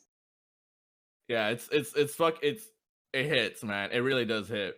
I do want to talk about something that I do want to talk about something that I Simi alluded to earlier, which is the teacher being best girl. She may not be, for me in the show, she may have evolved into best girl. Honestly, I'm not gonna lie. She's fucking dope. Between the going to baseball batting cages for the hell of it, just for fun, like, yeah, sign me the fuck up. You know, cool car, you know, just a cool lady all around, like, definitely sign me the fuck up, right? But I mentioned this to Jazz in like in a private conversation, which is like, these are the top 5 teachers in all of anime. All right, we're gonna start with number 1. No, we're gonna start with number 5. We're gonna start from number 5.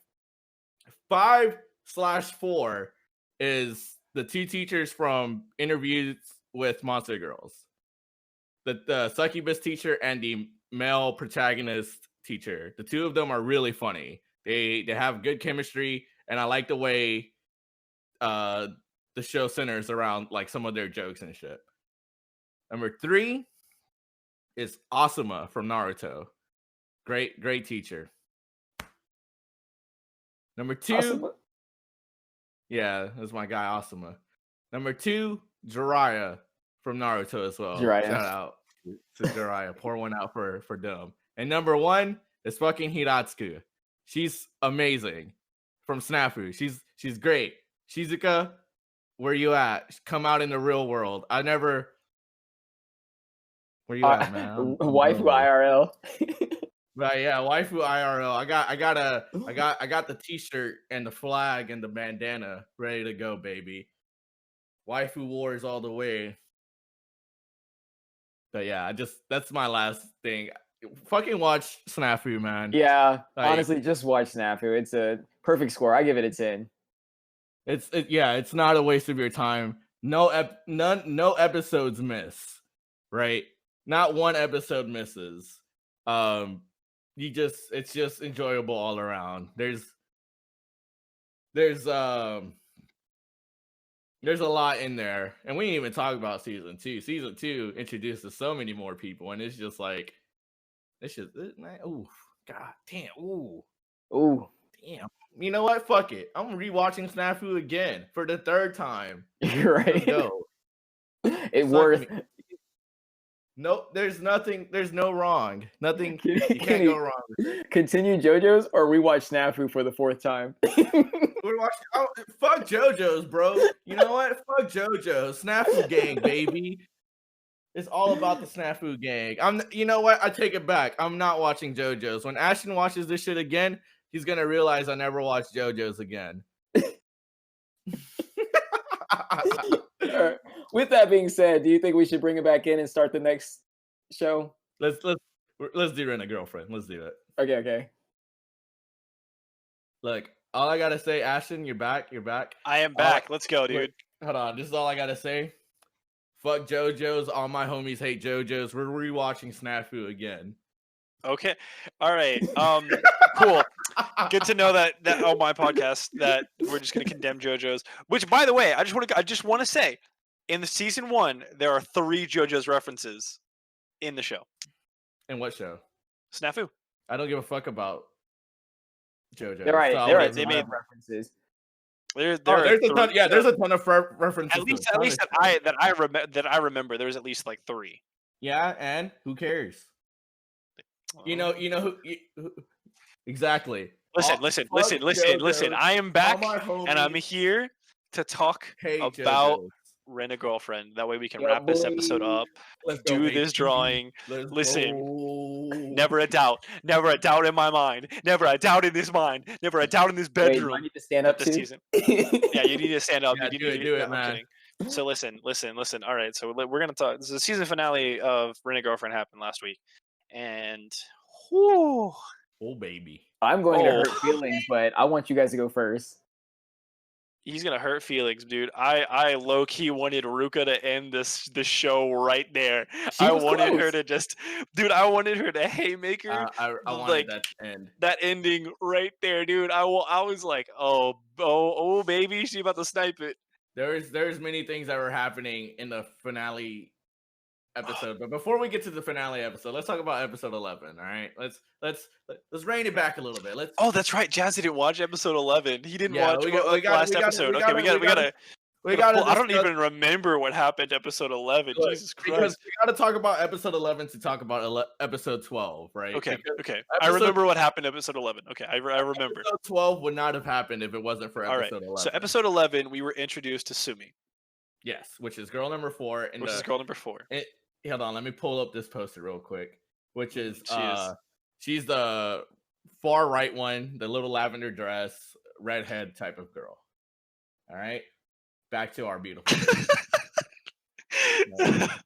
So the episode with Sumi was great because I mean, like, it's waifu bait. If you're in for that, you're in for that. For guys like me, I'm like, woo, we got another one, boys. Ring the bell, like, right? So we got another one. So now Sumi's character arc was fun. Like, it kind of made sense in a weird way for her to be introduced. I don't see her as a major character, which I was really glad for, right? Because I was like, okay, this we don't need another one of those, right? And however, that doesn't mean that she wasn't interesting or she didn't make that episode interesting, right? I thought that episode was just going to suck, but it actually was really, and it led to the climax, which would be episode 12, right? Mm-hmm. All right, so Chizuru in episode 10. Wait, real quick. Yes. In episode 11, that's how Mommy learns of the girlfriend, like the entire. I think that was up to that. Yeah, I was getting to that. So like, it was. Go on. Yeah, but I mean, it's already the cat's out of the bag now. Like, go on. Say it the way you were gonna say it. I mean, I completely lost my entire train of thought there, but I mean, you had the whole outline ready, and then Kitty says, "Mommy-chan comes in." Right. Hey, look, so, that's exactly how Mommy-chan came in, though. She came in and it was just like, whoa. It was so abrupt, right? This wholesome, lighthearted side episode, right? With Mommy, or not Mommy, with Sumi, right? Was like, okay, this is cool. You know, like Chizuru trusted him because, you know, he knows that he's not. I mean, well, he is, but she trusts him that he's had experience with a rent a girlfriend, right? And knows how they should operate. And then, like, so they had these funny, cute little moments, right? Whatever, no big deal. Nothing substantial. Nothing substantial really happened, right? But granted, they were funny moments, right? But nothing that advanced the plot. However, they're at this bowling alley, and Mommy-chan walks in, and it all just falls apart. Like, you literally see, like, the decay of a human being, right? Like, it just in 2 seconds when he looks over and sees his ex-girlfriend watching him, like, be on a date with another girl, right? So now she's like, wait, so you 2-time on top of that, and you're scoring another hot girlfriend? What?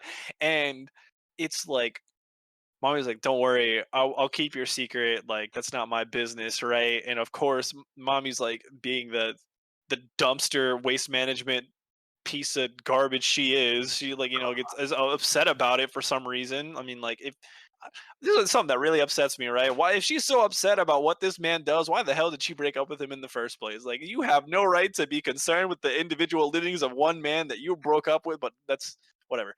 So people like to watch the world burn. I don't know, man. Dude, she does. Mommy does some Googling, finds out about the rent a girlfriend service, and she rents Chizuru. And you're like, on the wrong episode. No, like, it's fine. Well, because like, it's a transition from 10 to 11, right? So like 11 to 12. 11 to 12, right? So yeah. So, God, man. So the way 12 starts is pretty normalish in the sense that Ruka and Kazuya work in the same karaoke joint. Like, they're like, they clean up, they serve guests, things of that nature, right? And the cog in the tiny brain of Kazuya starts rolling, and he's like, you know, Chizuru's just not into me, man. And I'm just like, wait, what? And he's like, here's this girl, like, Mommy hasn't spoke to me, like, whatever, like, and here's this girl who's sitting here who really just wants the best for me, and I have really no reason to say no. And I'm talking, this dude pulls her aside, gets to the moment where he's gonna confess and make things official. And guess who? Wait. He does the anime thing where he, like, puts his hands up above like her shoulders, like against the wall, like I think we should make this official. But like he says it so quietly that he has to repeat it again, right? It's but like this. I'm gonna say something real quick. It's like this. Ruka-chan, there's something I must tell you. it's the tone gets super serious, right? And it's like the moment he's about to like speak up and say it again, it's like something out of a horror movie, right? Like the music gets tense, his face just shrinks, and you just see the two people he doesn't want to see in his entire life walk through the door at the same time, and it's Mami and Chizuru, and it's just like it's I remember, so like I was watching that right after we got dinner that night, right? Like really late. So it's like maybe 3 o'clock in the morning. I was like, oh, there's only one episode left. I'm gonna watch this to fall asleep, right? Nah, dude, I was pure adrenaline. There was not a single like sleepy cell in my body. Dude, I was just like, the moment those two walked in the door, I was just like, you just Yo, did you hear that? He was so intense that the audio cut out. Dude, it cut. It was. God, I want to know what your reactions was like when she walked through that door. I just want to say, he said it was like horror movie vibes. It was horror movie vibes. The music playing in the background was that typical like, like like the violin scratching, like. Yeah. I was like, oh my, like I was like yeah, obviously like it's funny that you see the two girls you don't want to see together walking in the middle of your like confession. In the middle of your confession, but also like where you work.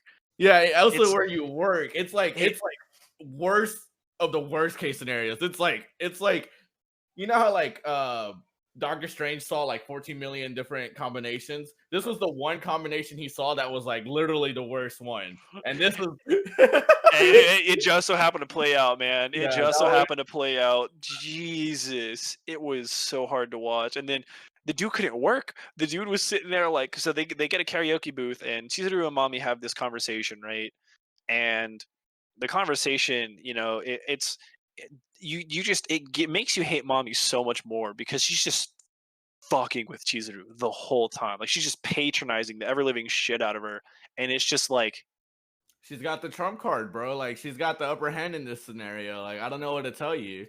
Like, and Mami is she's a shitty person. This is what she does. So like it wasn't unexpected for her to do it. It was hard to watch, but it made for good fucking television. Damn it. Real quick, because you guys obviously have harsh opinions on Mami-chan. If you go back and look at what was said, she never attacked Chizuru. No. She never did. It's the demeanor. It's the demeanor. It's like how she it's like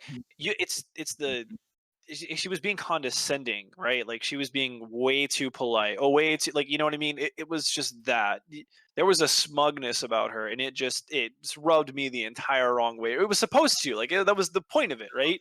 Yeah, I love that it rubbed me the wrong way because it was like, yes, this show is accomplishing what it wants to do. It's hitting those notes. I'm like, yes, I hate her, but I also love her because she's a great fucking character. She's a great antagonist for this situation, I guess. And I love how Chizuru was just like, I can't do this. I gotta go. And she's like, no, you're gonna stay. Like, no, like, I'll pick a song. Like, it was the Peggies, man. She sang the Peggies. She's like, hey, yo, what's your favorite band, bro? Oh, dude, I love the Peggies. Shout out to the national anthem. Shout out to the Peggies for putting out this fucking absolute banger of a song. God damn. Like, oh my fucking god. When it comes to fourth walls, right? That's got to be up there, like top 10. That's like the best fourth wall. Deadpool ain't got shit on this, dude. That's an amazing fourth wall. Oh my god, that intro song. I wish you could frame it. Like I wish you could just frame. I don't know, just so you could just admire it. But anyway, Jesus, man. So the episode. So like it sucks, right? It really does suck because Kazuya is really about to make this breakthrough. Ruka-chan stands are like just like, yes, they're in their seats. Like, for me, I hit the mute button on my headset. I was just so hyped. Dude, for me, I was just like, yes. Are they gonna do it? Are they gonna wrap this up? Am I gonna get that result that I want here? Right? and it baits you, and it rips it from you, man. It's just like they gave you the trophy, right? Like, oh wait, no, actually, sorry, we're still we're waiting on results. Man, it was hard, but Results pending. they had results pending, man. Jesus Christ. Then Mommy and Chizuru have a heart-to-heart moment on the bridge after leaving the karaoke restaurant. Kazuya fakes a sickness and goes to like yeah, he stalks again. He stalks again. He does it again. Yeah, I'll never do that again. We can't keep letting him get away with it, man. We can't keep letting him get away with it. Now, the the issue, right? Or so he fakes being sick so he can go, because he notices Kazuya, like, he's like, okay, he had the intention of like going in there and, you know, kind of not letting Chizuru take the blunt end of this entire situation, right? He at least wanted to like go and explain something, you know what I mean? Like, he wanted to at least be there. He didn't want her to face that music alone. And so he goes up there, and right as he's about to, like, I don't know, go up there and say something, he just kind of sits there and listens, like the weird stalker that he is. Yep. And he listens to Chizuru try to put them two back together, because she knows that for some reason that Kazuya still likes Mommy in a weird way, right? Mm-hmm. And that's the whole conversation that happens there. He starts crying again, of course. And the ending of that episode, I hate it. Mm-hmm. I hated every second of the ending of the finale. Oh, yes, sir. I hated, yes, sir, every second of the ending of that episode. Jazz, do you want to take a guess as to why? I want to hear. I need to hear Jazz's input. Yeah. As to why you hate it? Let's see. It's the final scene. Where they're on the bridge? What is the final scene? The final scene is right outside of their apartments. Yeah, it's outside of their apartment. So after that whole thing goes down, like they both leave, right? Like, oh yes. My dude, he had like a fake confession. How should we word that? He confessed. He confessed for real. He said his feelings for real, and then he pussied the fuck out. He pussied out. He said, "Just kidding. Just kidding. I'm gonna go cry alone in my room." He's like, "You're the one I want," right? That's what he said. "You're the one I want. It has to be you. It has to be you." And then he's like, you know, as a rental, right? I want to keep renting you, so please don't quit your job.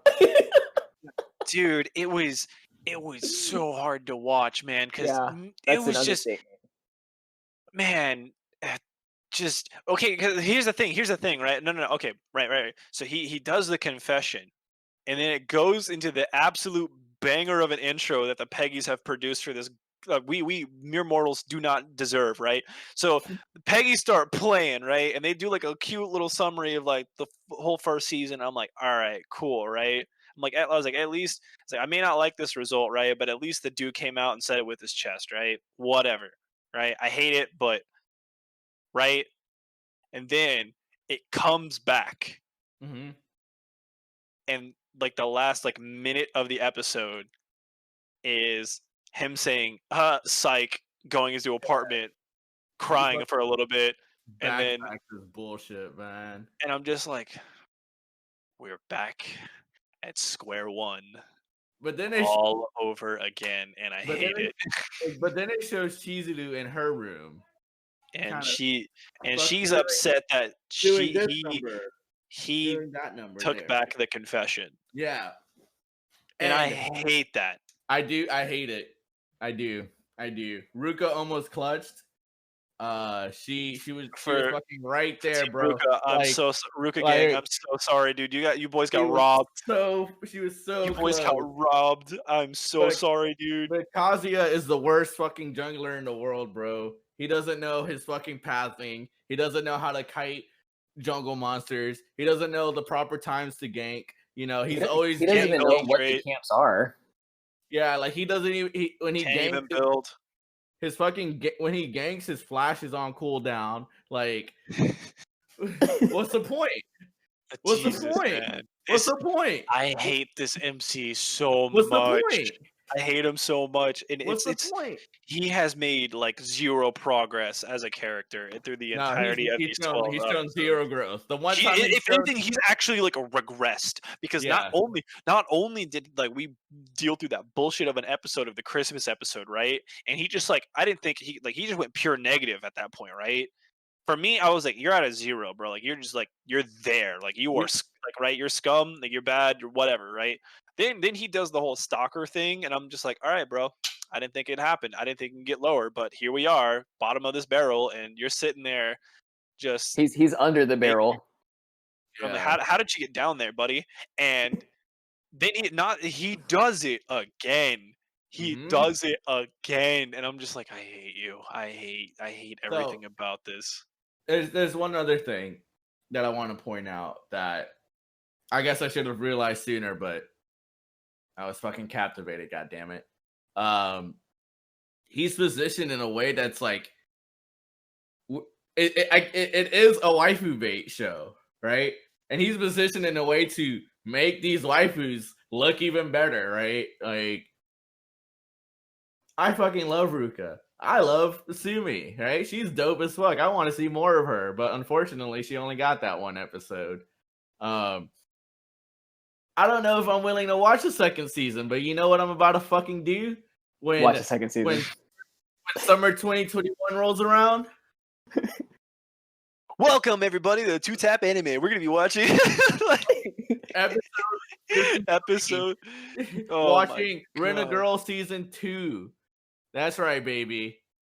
Well, at least I am. I doubt these guys are. I listen. The waifu bait is too strong. I can't. I at this point, there's no like actual story value that I'm getting out of this, except for the fact that I'm just like, it's just pure weird drama bait and waifus on the screen. And you know what?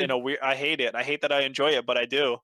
So, if for anyone that listened to Jazz and I's conversation about Snafu, it's kind of the opposite of that. We're in the sense where Snafu, you know, I'm a little fish in the ocean. They fucking hooked me, reeled me in, put me in the cooler with the ice, and then threw me back in the ocean because they wanted to make sure that they had me hooked, baby. And here I come swimming back to the boat like, hook me in, baby. And it's like, all right, we're just going to get you with my finger and throw you back in the cooler. Snafu did the opposite of that. Or not Snafu, Rent-A-Girlfriend did the opposite of that. Where I was there, I'm swimming around the boat, but Kazuya is just like,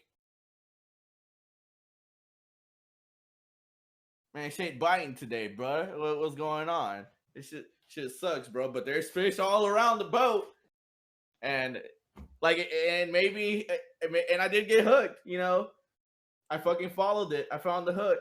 I got baited. Beautiful. They put a little Ruka bait on there, and I was in. Beautiful analogy, Kenny. 10 out of 10. I loved every direction and how you hooked me in. I'm not the most linguistic, right? But I speak a lot.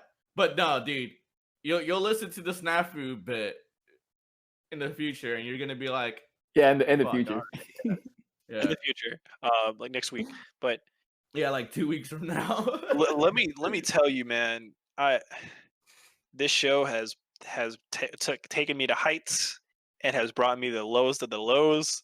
It really is just an emotional roller coaster of a ride, and let me tell you, I enjoyed it. I hate that I say that I enjoyed it. I enjoyed it as well, and I hate myself for admitting that. But you know, step one is always admitting. Ash, I feel like this is your duty, your service and duty to do so. Are you gonna ask us about which girl is best girl?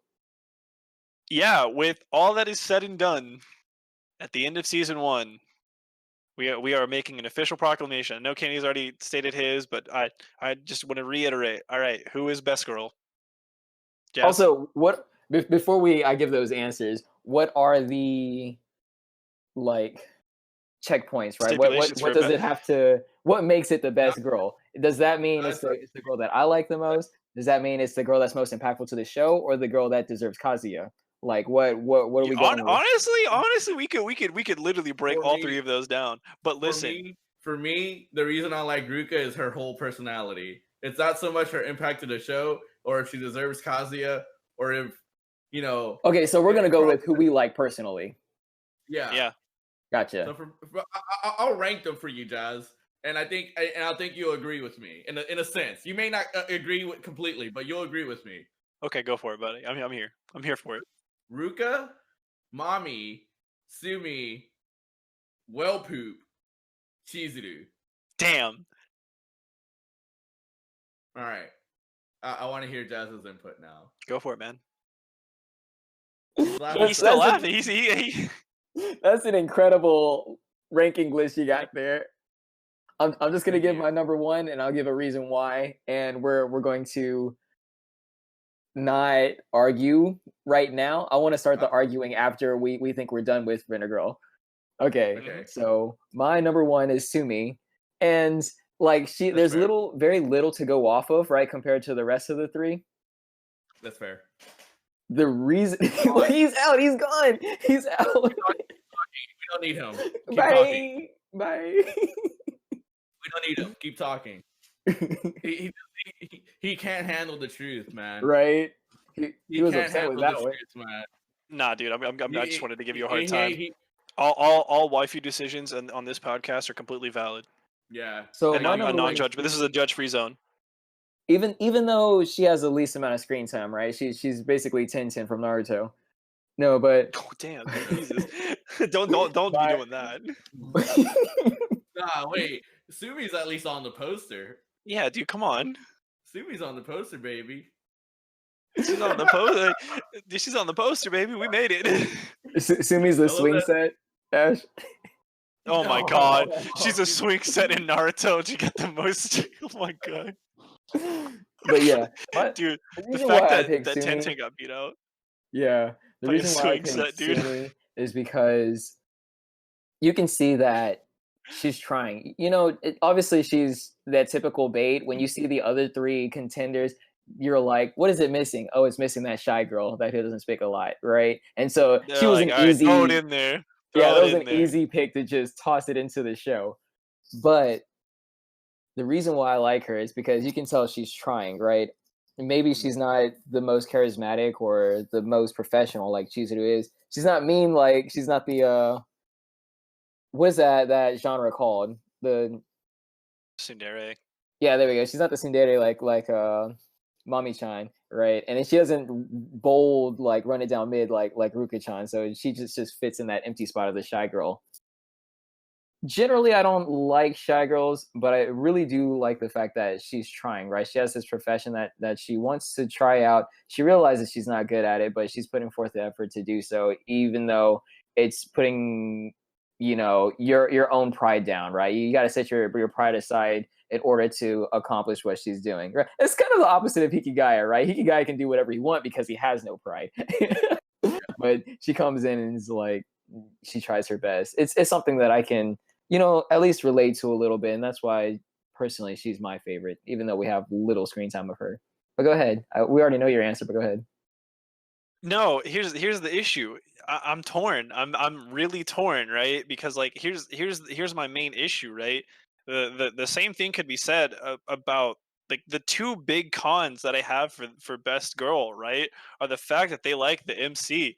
It's now clear, right? At the end of like, you know, she hinted it in certain episodes. Chizuru hinted it in like a couple of times, like in the early years, like, oh, I don't know, I could fall in love with the client. And then the fact that she got like upset with the take back confession at the end of episode 12, right? I'm like, you have no reason to like this guy. You have no reason to. And the same with Ruka, right?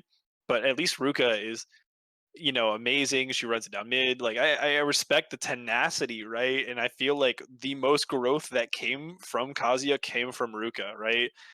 The moment we started to see those gears turn, right, and it like Kazuya like turning into somewhat of like the first steps towards being a decent human being or getting a grip on everything, right, was when he was making that decision with Ruka, and he was about to make that confession with her, right? He's like, wait, hold on, man, the whole situation with Chizuru is dumb. Like, it stresses me out. I haven't even tried this girl out. Maybe I should, And I'm like, there you go. Oh my God, it's making sense. He gets it's almost as right? if the answers are just placed right in front of you.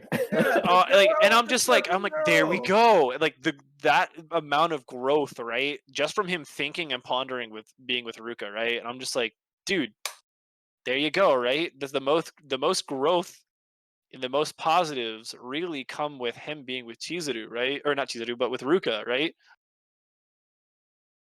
But then I look at Chizuru and I'm like, dang, that's a good waifu. Yeah, your personal favorite. Like that's what the question was. Yeah. I just, man. Well, I don't know, dude. Because there are some times I'll be looking at Ruka and I'm like, man, you really cute too. You really cute too. Like the only reason I put Mommy over Sumi is because holy shit, dude, she's a wonderfully written character. Like she's a real fucking. All right, so here's the part of the show. All right. So we have team Mommy, or it's like we have team Sumi, we have team Chizuru, and we have team Ruka. Like this is a beautiful little trifecta that we got going. I don't have to argue with you because you know your opinion is shit. Oh yeah, no, 100%. I don't have to argue with Jazz because I like his opinion. Sumi is lovely. I love 100%. I loved her episode. It was so wonderful. Like when Mommy confronted from top to bottom. When Mommy confronted them, she was like, "What is she, your girlfriend?" And because Sumi doesn't speak, she literally says like 4 words in this fucking episode. She just hugs his arm and she's just like, yeah. And I'm like, she's amazing. Yeah. Sign me up for season 2 right now. I don't know, man. It's just Chizuru's professional. She knows how to like get in and out of situations. If she was professional, this whole shit wouldn't have happened. You're right about that. You're right. But also I have to agree with Ash because that's one of the things that really impressed me about Chizuru even from the beginning is that like she just handles situations. She knows the game. She knows the game and she can play it, bro. You know who did it right? You want to know who did it right? Ruka. 100%, dude. Ruka did this shit right. But yeah. I feel like we're all talking at the same time. Go ahead. Nah, dude, this is heated. This is a heated waifu discussion podcast now. I value your opinion. Please continue. Okay, so I feel like we're all set on our opinions, right? I like Sumi, you like Ruka, and he likes Chizuru. So here's the part of the show where we're going to make everyone mad, right? So what does that leave? That leaves Mami-chan. Here's what I have to say about Mami-chan. Mami-chan solo carried this show, dude. Like, honestly, none of this would be possible without her. You remember we were just talking about it in Snafu, right? The whole reason this whole reason it starts is because she breaks up with Kazuya. Well, yeah, but it's the picture is a lot bigger than that. There's a lot more than just that happening in this show. In when we were just talking about the end of season 1 of Snafu, right, where they have Minami as the coach, who's the head of the program or whatever. Yeah, the chairman. He's at the top of the rooftop because she's embarrassed and doesn't want to go back, right? Right. You have that scene where Hikigaya comes up and basically turns himself into the enemy and unites everyone, right? He does his job at getting her back to where she needs to be, but in turn, he becomes the bad guy. That's what needed to happen in order to unite everyone. And that's what Sumi is in this situation. She's literally zero from Code Geass. You mean Mommy? Mommy. My bad. Yeah. What did I say? You said Sumi, and I was like, whoa, Sumi, Dude, the road card. Freudian slip. Freudian slip, dude. Any chance he can. But any chance he can get, he wants to slide his best waifu in there. I get it, dude. Don't worry, you're good. She's great, bro. Sumi.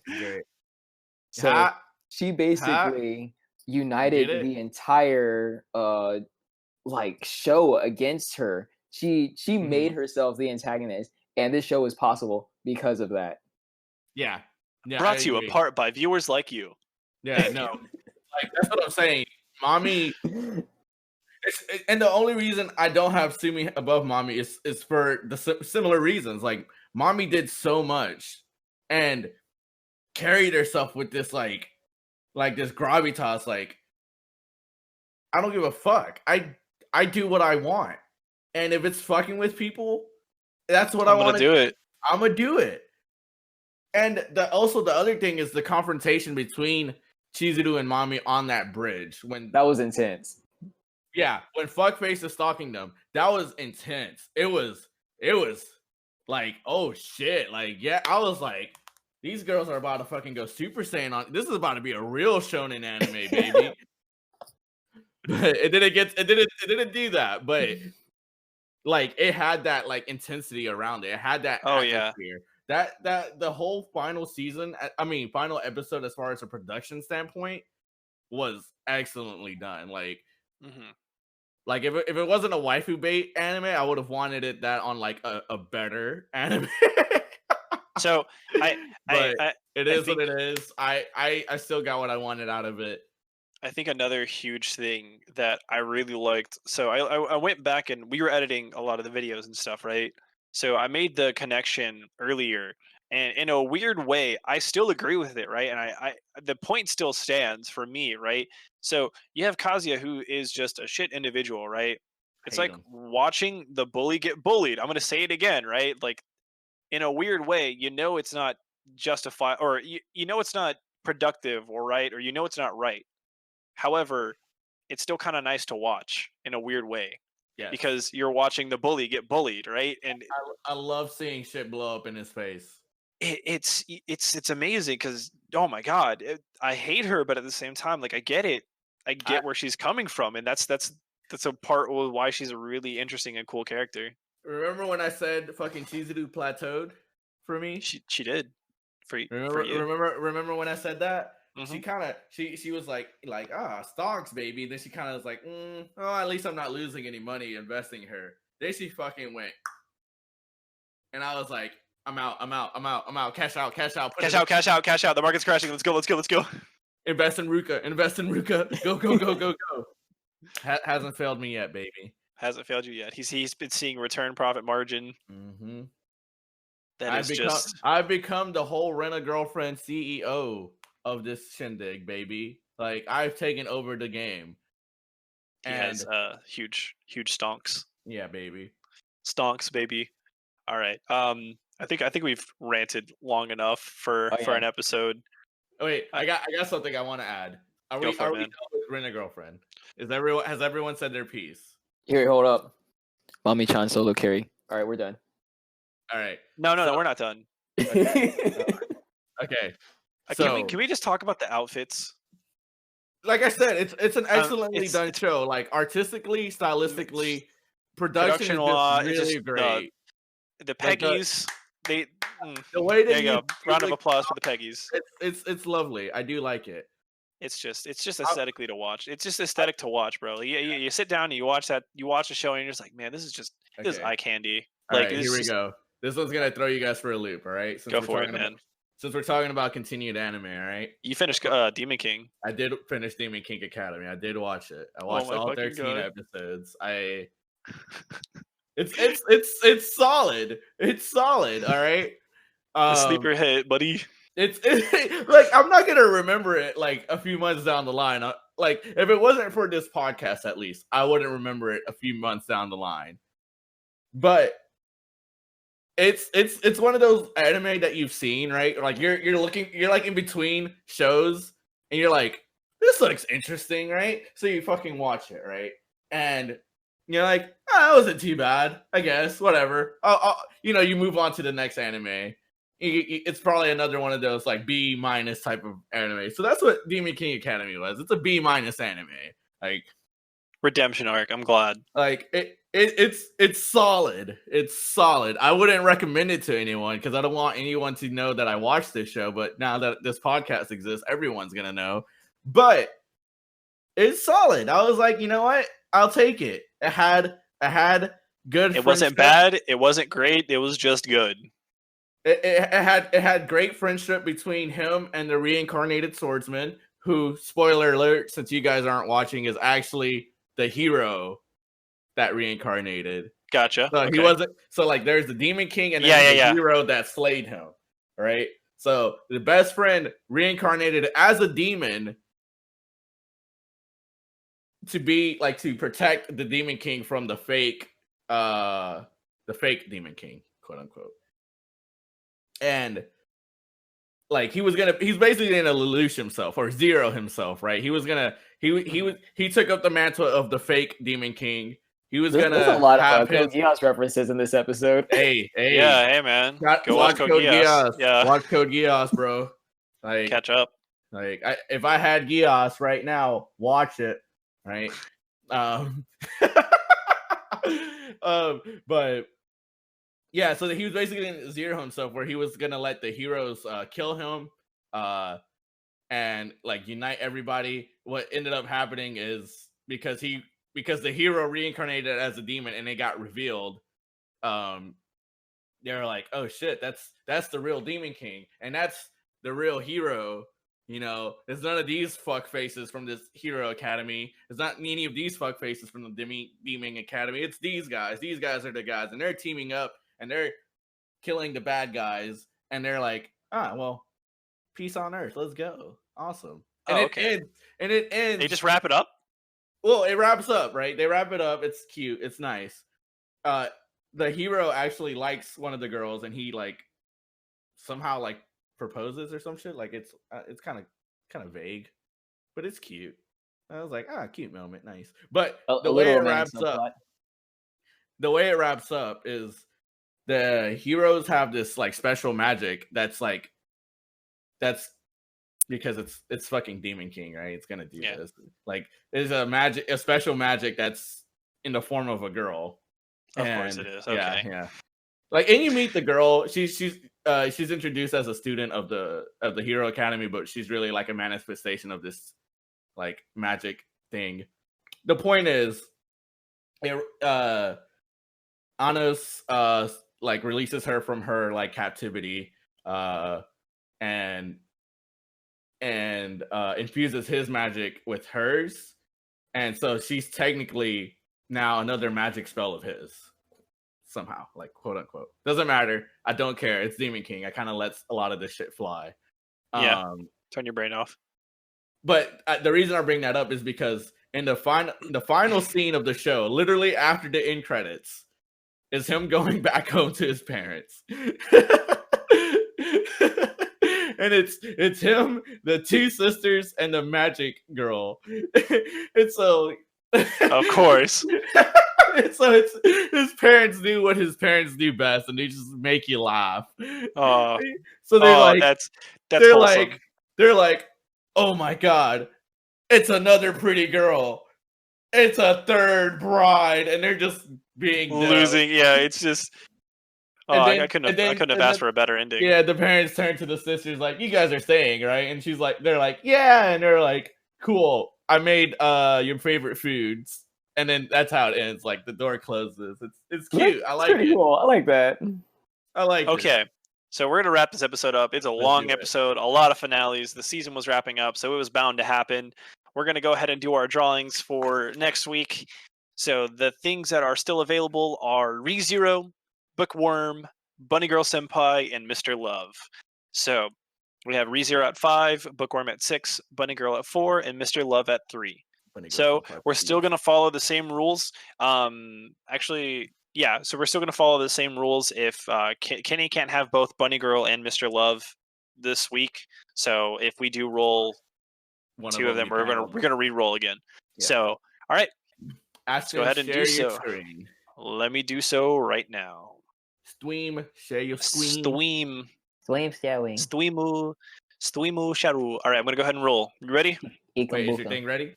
Yeah, it's ready. Yes, I never would have figured you as a Sumi fan, but you know what? I'm proud. I'm happy for you. I really am.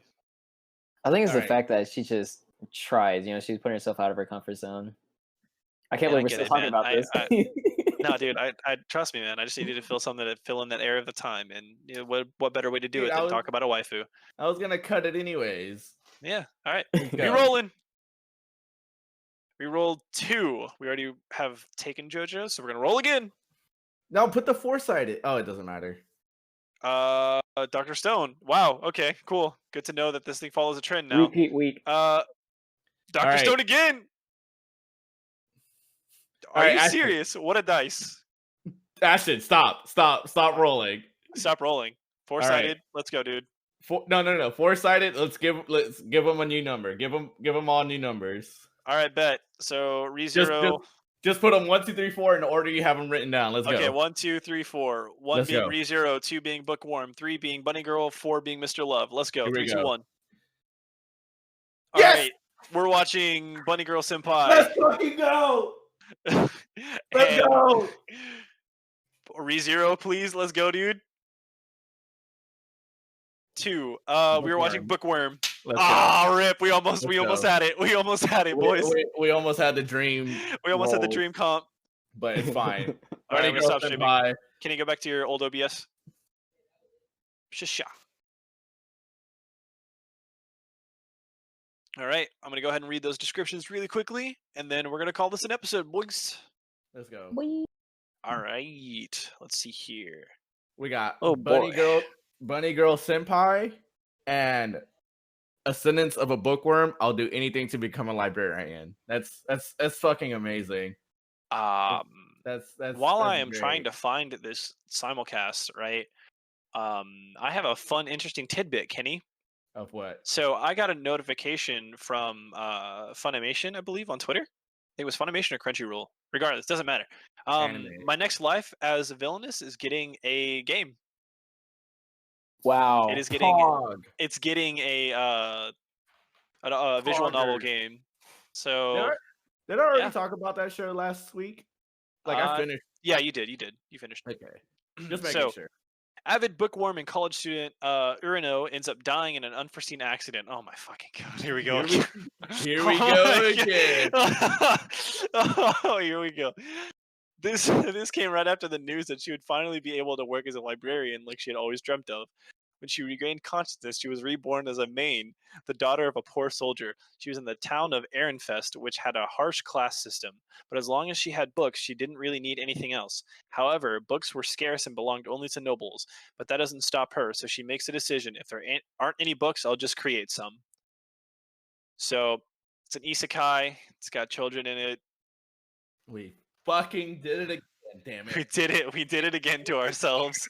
Why did we can't keep letting them get away with it. We can't keep letting them get away with this shit. All right. Can we opt out of it? Nah, dude. No, it's a simulcast. We're gonna do it. Yeah, that was an actual simulcast. So we're doing it, buddy. It's got 56 episodes. We're only 2, but we might be in all for 56. Let's find out next week. All right. So the next one that we have is Rascal Does Not Dream of Bunny Girl Senpai, as voted by Kenny. Puberty syndrome. Abnormal experiences rumored on the internet to be caused by sensitivity and instability during adolescence. This year, Asukawa, a second-year student at high school near Enoshima, meets several girls that are experiencing this puberty syndrome. For instance, he meets a wild bunny girl in the library. She turns out to be an actress on hiatus. Mai, who is also a senior at his school, for some reason, no one else can see this enchanting girl. How did she become invisible? What? Yeah, motherfuckers. Let's go. Look. I don't want to. The bookworm one, as far as the isekai goes, that's an isekai as far as I could throw it, bud. Like, but like it looks cute, right? It's not like almost every isekai you can think of is like a dude goes into another world and it's just like, I'm gonna slay everything with my one-tap sword. It's gonna be some OP character or somebody cool like Shield Hero or something shit like every other isekai ever, right? Like, nice, good one. Sword Art. Just go ahead and throw Sword Art on there. Bookworm has like villainous vibes, where it's like that kind of isekai, where it's like, oh, another female protagonist in a cute little world, but there's like actual struggle in her little world, but it's gonna be cute, so I'm interested. Bunny Girl, on the other hand, I'll say this. I'll say this to Jazz, because Jazz will. It may just be me overhyping it, but as far as like recent anime that I've watched, there's 3 that I hold in high regard. That's Snafu, that's Haikyuu, and that's Bunny Girl Senpai. Wait, this. No, Rent a Girlfriend was never gonna touch these three. I never liked Rent a Girlfriend more than Snafu. I agree. I agree. I can assure you of that. As much as I loved Rent a Girlfriend, and as much fun it was having discourse with you guys about it, Snafu was always in the tier higher, and Haikyuu hit that tier, and Bunny Girl Senpai hit that tier as well.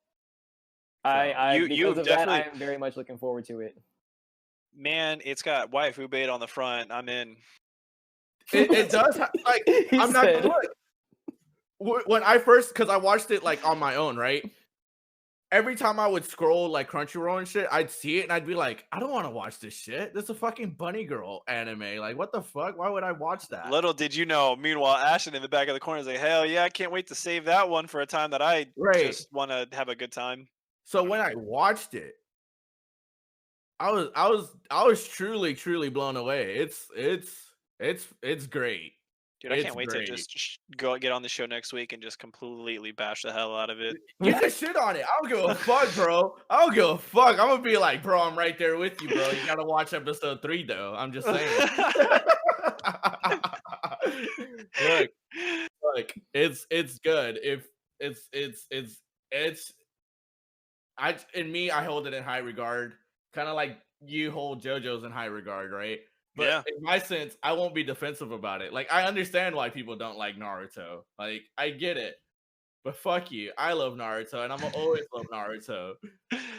That's a wholesome way to put it. Like, in a weird way, the huge takeaway, right, is just no matter who your best waifu is, no matter what show you hold in high regard, no matter what opinion you may have, it's okay to have them. We may shit on them, right? It doesn't take away the experience that you have from it, right? No matter how many like avant-garde or weird things you might say about JoJo's that are entirely true, I will agree with you. It's still not going to take it away from it. It's still not going to take away the enjoyment that I had when I watched it.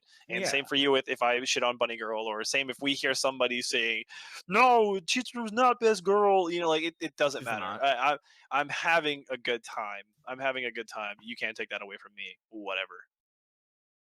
And yeah, I think it's a good note to leave the episode on.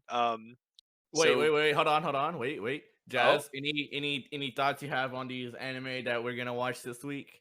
I mean, you guys pretty much covered it with the isekai thing. Like, I think it'll be more along the lines of villainous, because it is a female protagonist as opposed to, you know, the only two dudes you ever see in an isekai, either overpowered or underpowered, right? Those are the only two guys you see in an isekai.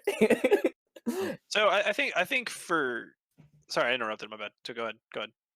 For Bunny Girl Senpai, I literally have no idea what to think of it, but because you hold it in high regard and we like pretty much the same shows, I'm thinking I'm going to like it.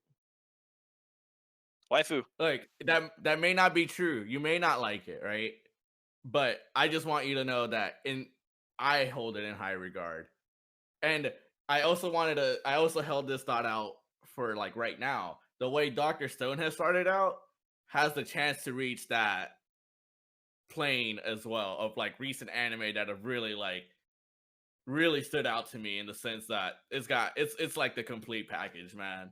I really like Dr. Stone, but if I had to rate it, I put it on par with Shield Hero, which is really good, but I don't hold it on the same tier as Haikyuu and Snafu. Okay. Real quick, since you finished watching Food Wars, where do you hold Food Wars? I loved Food Wars, but Food Wars is in the same tier as Shield Hero.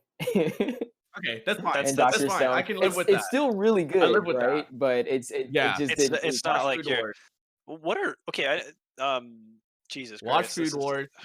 Watch Fruits Basket. Excuse me. Watch Shield Hero. Watch Bunny Girl. Yeah, watch Shield Hero. Watch Bunny Girl Senpai. Watch Snafu. Watch everything. Watch JoJo's. Watch Rent a Girlfriend just to feel the way we feel right now. Honestly, like it's worth that experience. It really is. Because if you're watching media to feel something, or you're listening to media, if you're partaking in media to get a feeling out of it, Rent a Girlfriend's gonna do that. It's gonna make you feel things. It's gonna make you feel angry. It's gonna make you feel happy. It's gonna make you feel like it's got all. It's a package deal, bud. Yeah, you won't feel sad.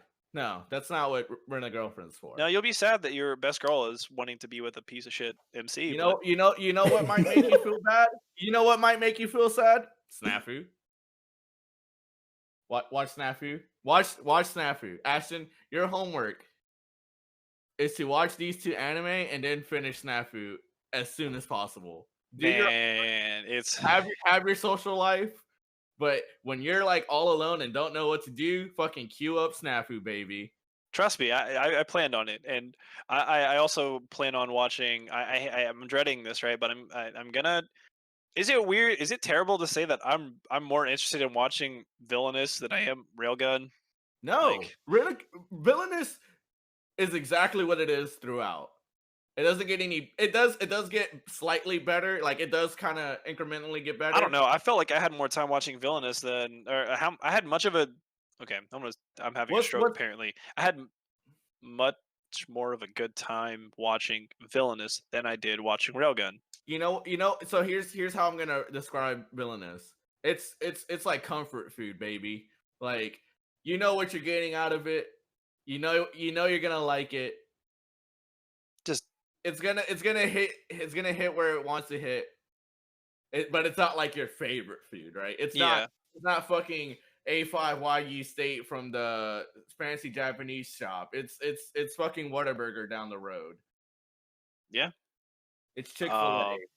It's a good time. I mean, hopefully, I'm gonna try to watch at least 1 or 2 more of those episodes of Railgun. I want Railgun to. Oh, not Railgun. I'm giving it a shot. I'm giving it a shot Right. because I want it to do good, honestly. I want it to do good. Yeah, it had a really rough start, man. Look, if I had the JoJo's experience with you, man. I had the JoJo's experience with you with that. It's just like, man, it's. Kenny, real quick. I put some more thought into it, right? And I put Food Wars below Dr. Stone. That's fine, because Food Wars doesn't have that like over the topness. It's just funny. And yeah, I mean, it kind of has its thing, and it holds that thing. And all right, it's a specialist, but goddamn it does it well. Well, thank you so much for watching this really extended episode. Thank you for sticking around for it. It was a long one. We did have a lot of finales. We had a lot of ideas and thoughts to go through. So thank you so much for sticking around. If you did stick around and listen to us just babble and rant and argue with each other, we had a lot of fun doing so, and we hope that you had a good time listening to it. Just know that Saika is best girl, and we'll have a good time. We'll see you next week, and we'll do our next drawing as well as look at those 2 anime. Thank you so much. I want her to tell me she loves me. Goodbye, everyone. This is Ashton, your host, signing off, and these are my 2 co-hosts, Kenny and Jazz. Thank you so much for watching. They're the cute ones. I'm the Goodbye.